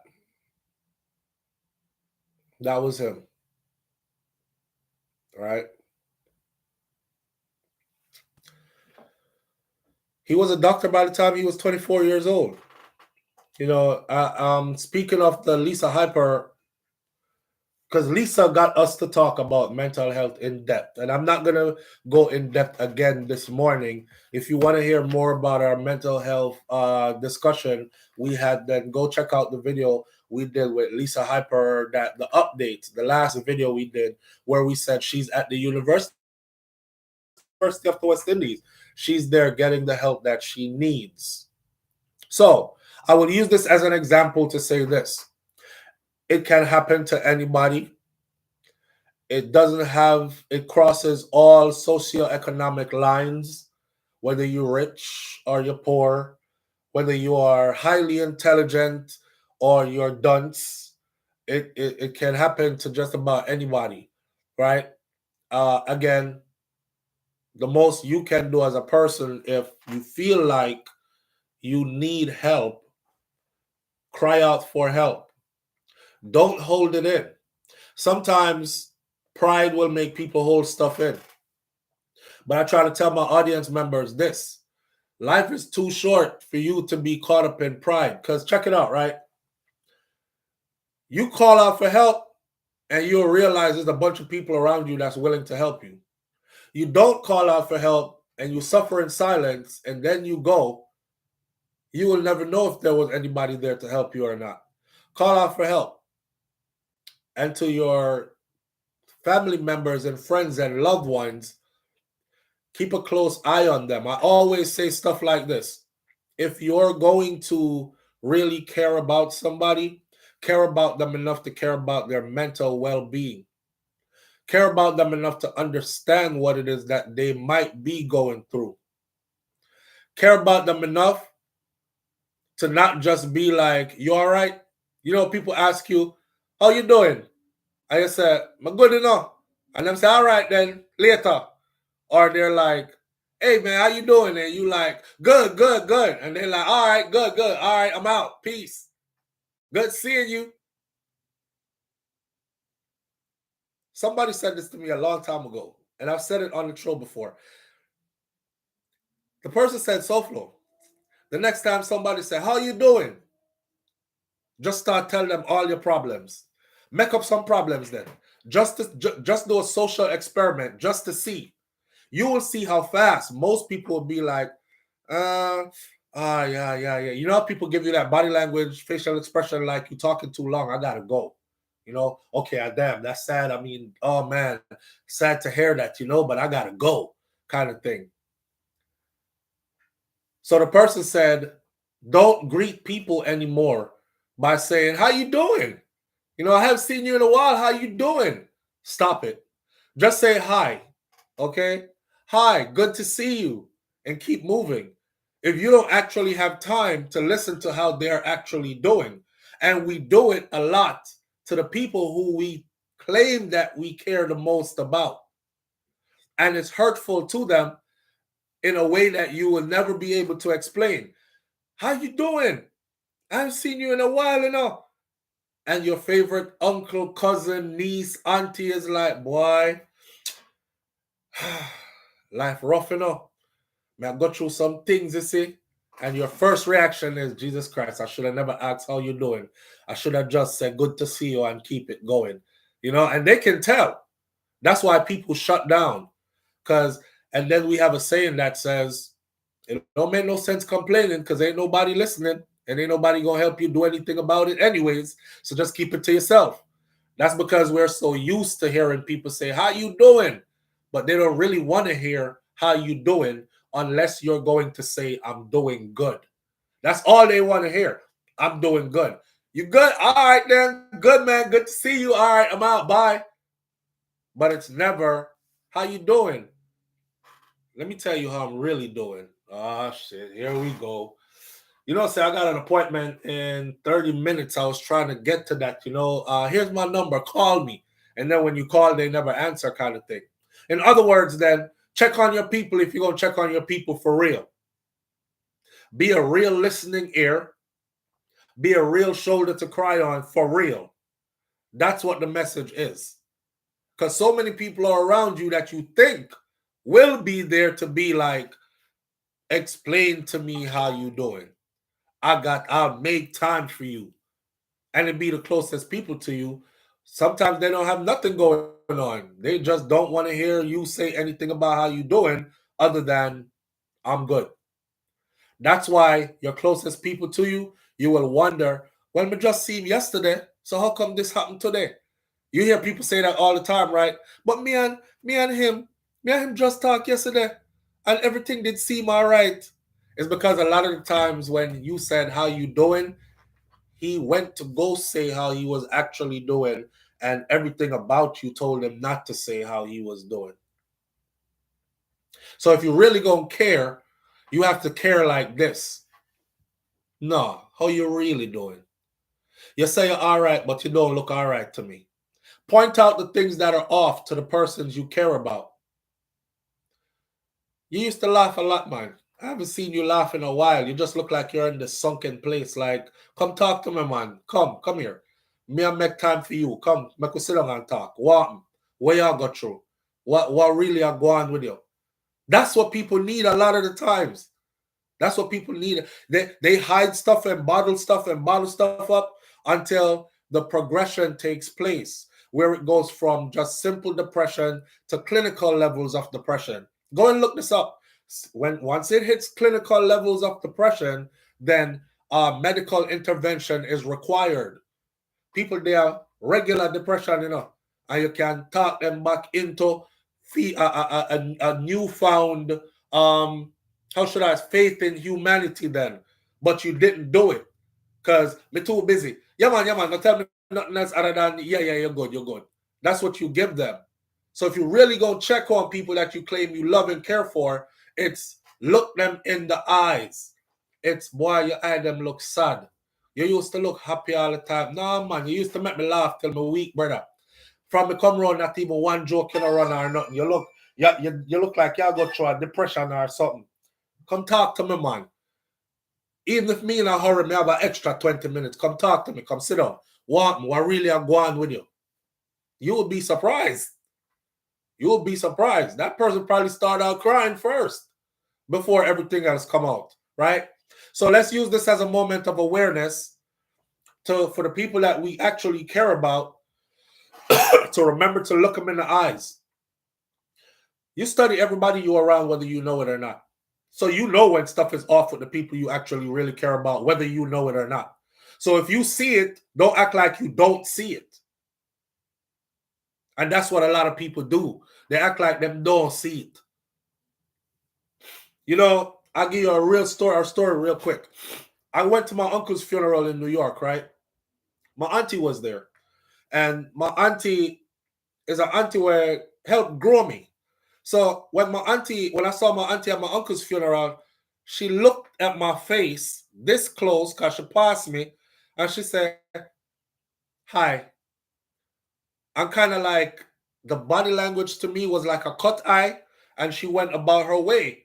Now, me being human with the self-centeredness that I'm trying to dig out and throw away with this pride thing and this ego thing, I went to a corner and I started talking to other people. I was like, "Oh, what wrong with she? Oh, what wrong with her?" Because me know her from me a little picnic. Why she say hi like that and look like she had cut her eye and walk past me. So she walked past me another time, right? This time she didn't say nothing. So in my mind, I solidified it as she holding up something against me for some reason. You see how my ego attack now? I don't know if y'all remember the vlog I did down in Fort Lauderdale where I got the Airbnb, the house on the lake with the boat in the back, and all my kids were there and stuff. And then we went to a funeral after. That was the same Ross auntie, and that was her funeral. My auntie had cancer, and she had a limited amount of time to live.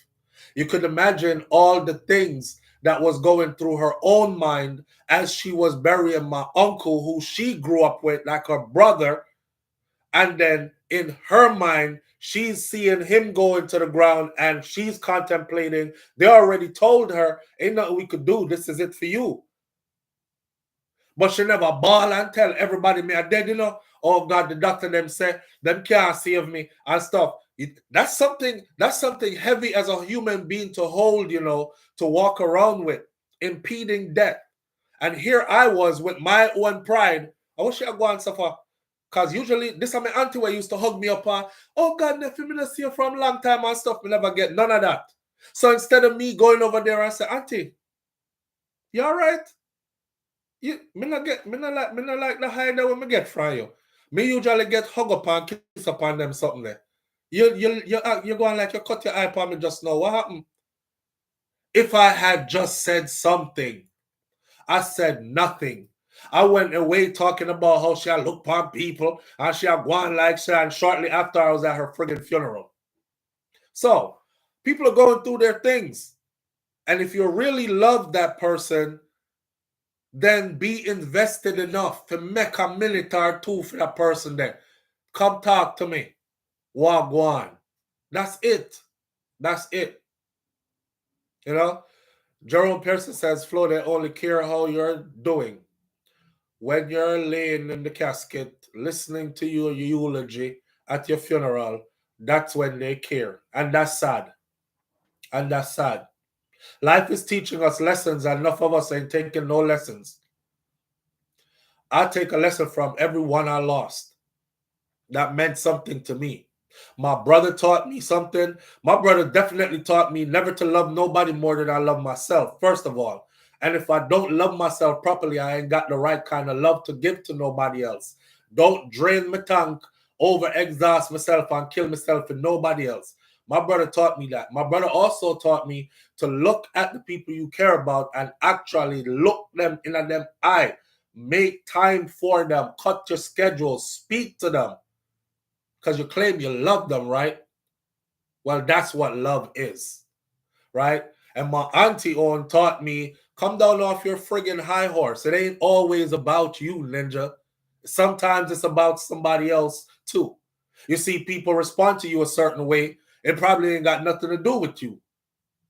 Just like the person who over on the other channel, SouFLoTV, that said all those nasty, disparaging things. And I was like, God go with you, man. If that's how you came, I say, I hope life get better for you. Because obviously no grown person wake up in the morning to say these things to somebody else they don't know. And the person's response was, "I'm terminally ill and I'm dying shortly anyways. So I don't give a F what you got to say." You see what I'm saying? And I was like, damn. This is a person who's grappling with something way beyond what I have to face. They already got the notice. The doctor can't save you, man. You have about 3 to 4 months. You telling me you're going to run around here all joyful and clickety-clackety? You think that's how you're going to be? No, your ass going to be like, damn, my kids. Oh, God, I'm going before my mom, my dad, my dog. this, that, the other. So it ain't always about you, right? Georgia Sealy says she's strong. I had a friend that had weeks to live and didn't tell anyone. I was mad because she didn't give us a chance to say goodbye, but I also admire her strength and her love for us, because even in that, she was protecting you. You see that? She truly loved you, because even in that, she was protecting you. She knew you were going to be mourning. She didn't want you mourning. So even in that, she was protecting you. Yeah. Nan says, I'm that annoying person. I'm going to make you talk some way or another. Boy, Nan's, very few people are like that. The average person assumes that it's about them. When y'all go through your thing and your attitude that show outside, the average person around you, even the closest people to you, will assume that it's about them. Because that's how most humans operate, from a self-centered place, from a egotistical place. If you talk to me, if I say hi to you, and you give me a hi, of course me I gonna go with thinking it's about me. I'm not gonna come back and be like, hold on, you always say hi to me. You never say hi to me like that. What happened? You see how humbling that is? It takes a lot for you to squeeze out that friggin' piece of pride and ego and go back over there and say, man, you never say hi to me like that. What happened? You'll be surprised. Oh man, SouFlo, I'm sorry. You know, I'm going through stuff. I go through a lot, you know. Say I don't have more than 6 months to live on them something that. Oh my God. You understand? There's a brother I used to work at Walmart back in the day. And there's a brother there that used to, every time him up close to me, him always, wanting brother, this, that, and we talk and stuff, right? Every time he was a little distance away from me, I would be like, yo, what? I'm going to wave my hand like this and stuff. And he wouldn't answer and he would walk away and go do his stuff. So me tell myself, say, the brother too raw sometime-ish. Sometimes him say hi, sometimes him not say hi. Them some weird-ass people. You know what? Just don't say hi to me at all. I'm giving y'all lessons of me acting in the ego. You know, say it was years later. This brother still work there. Me no work there no more from God know when. He's up the ranks now, but still work there. And years later, me and him buck up and we a talk. And I told Jamaican to, so I be a part of we a chat. And me I say, yo, you know, say sometimes, you know, I really stop say hi to you. Because sometimes you say hi, sometimes you wouldn't say hi. Remember one day you did done this, so I point to an exact location. And I say, I was here. And me say, yo, what go on? And I wave my hand like this. And you literally look for me. And look like you roll your eye them or something and walk away. So me I say, when me do you? You know what the brother said? Him said, SouFlo, you see, if me take off them here right now, me can't see you stand as close as you stand up to me right now. If me take off them here, me can't see you. Right, yes, sir. So definitely if you did down there, so, from where down there, so, me never see you. And me say, look how me hold up this man all these rotten years. I think, say, you see how when you act in your ego and it's all about you, sometimes it ain't about you, man. And you can literally save people if you keep thinking it ain't all about me. Sometimes it's about somebody else. You can literally save somebody. Kaz Robinson says the saying of the day is, give me my flowers when I'm here, because when me in the grave, it's not me you're talking to because I'm not there. Love you. Yeah, that part. Care about me now while I'm here. Nobody come put no flowers upon my grave, because I'm not dead. My grandmother told me, country girl says, my grandmother told me to take the train, sit part next, wait there, hold on, take the train on door. My grandma told me to take the train, sit next to a total stranger and tell them all your troubles, then get off at your stop. If you're one of those people who don't want anyone in your business. I don't know. That might work. That might work. We have two stories here. We have another story here I wanted to cover.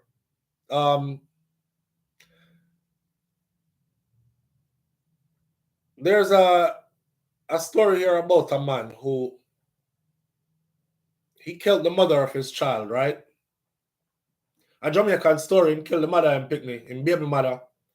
But him killing baby mother in a gruesome way. And then, of course, he made efforts to make it look like he didn't do it. I don't know if our duppy ride him or whatever, but that's why sometimes I believe in a Obia, you know. Because I told y'all a story one time about this young man who came on my veranda and asked for my uncle. And I said, him not there. And him said, tell him say my name. And a 5 cent my name here, I Ken. And then he went and hung himself from a breadfruit tree that was close to my backyard where I could see him. That's the first person I ever seen dead like that growing up.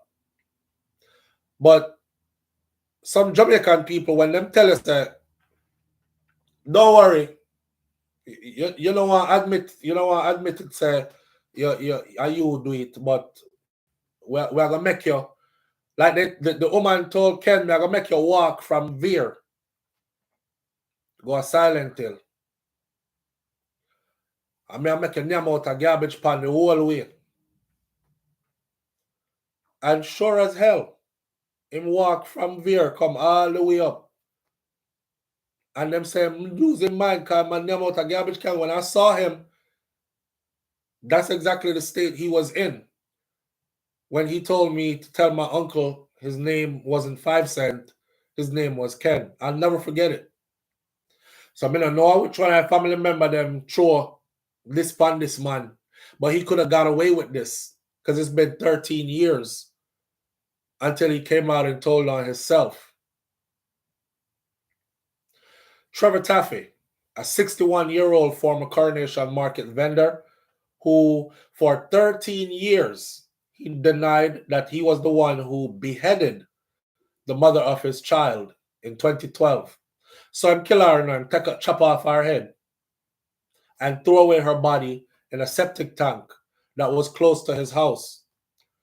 He finally came out to say that he lied about it because it was difficult for him himself to accept what he had done to her.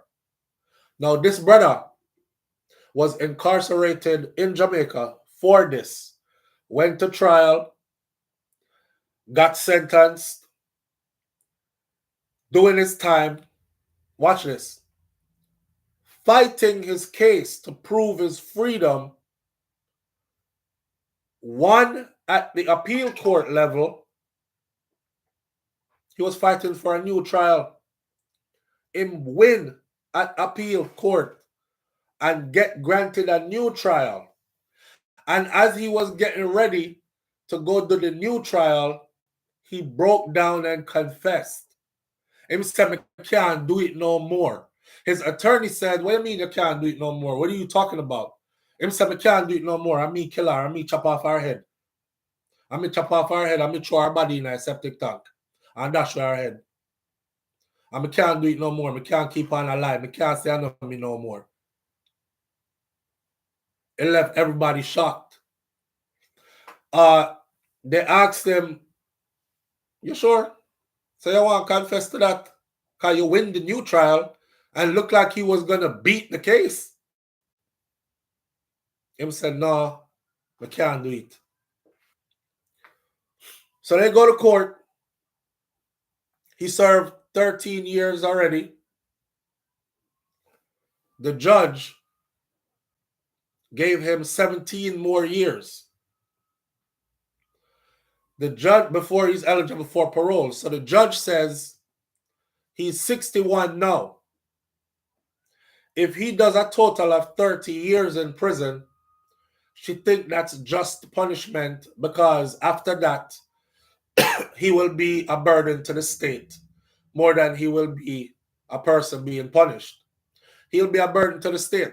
People that age out in prison, them reach the age where Alzheimer's, dementia, the body don't work good no more. Sometimes them walk and do up themselves, urinary incontinence, piss up themselves all the time, etc. Walking around in adult diapers. So Jamaica apparently is not equipped to take care of these types of prisoners, and that's one of the reasons why in Jamaica they very rarely ever give life without the possibility of parole.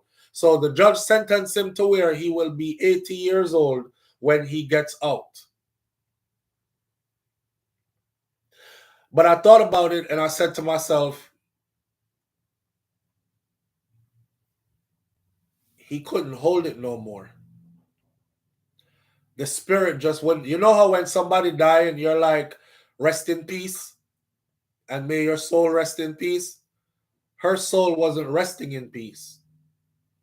Her spirit was working. Her spirit was working. The spirit was saying, you can't get away with this. You have to make everybody know say you're guilty of this and you do it. You can't bring me back, but you can't get away with this. And his conscience bothered him to the point where he admitted guilt and chose not to go to the new trial that he actually won. That's food for thought.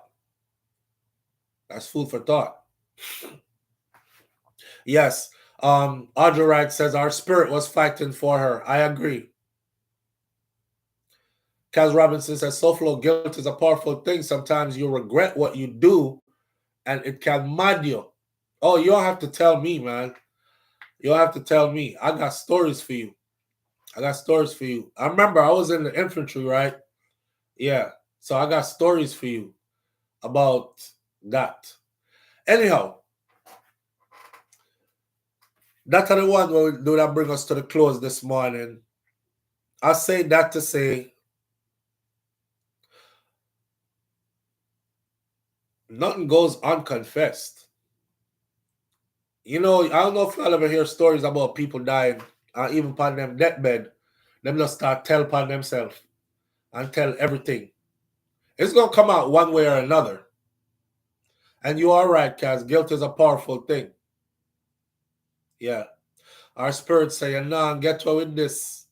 Sooner or later, you have to confess. And he did. He did. The crazy part is how him fight the case, took it to all the way to the appeal courts and won his appeal and was about to do a new trial where they said that he would have beat this in the new trial. Now, after being in prison for 13 years in a Jamaica dirty prison, you would think anybody would be like, me can't take no more of this. Me have to go be guilty outside. Me deal with this some other way. But to how it ride him, he was like, I can't do it. I have to tell the truth. I mean, do it. You know what I thought? I thought when he was released and he looked at his child, knowing what you did to that child, causing that child to have no mother. You unalive your child's mother. How do you tell your child, you don't have no mother, you know? Come and chop off your mother head. Yeah, and throw her body over so. And them find our body over so, and them still not find our head yet. Our head, the dung so. How do you tell your child that? You can't even love that child properly. So yeah, that was a whole heap of guilt for him to deal with.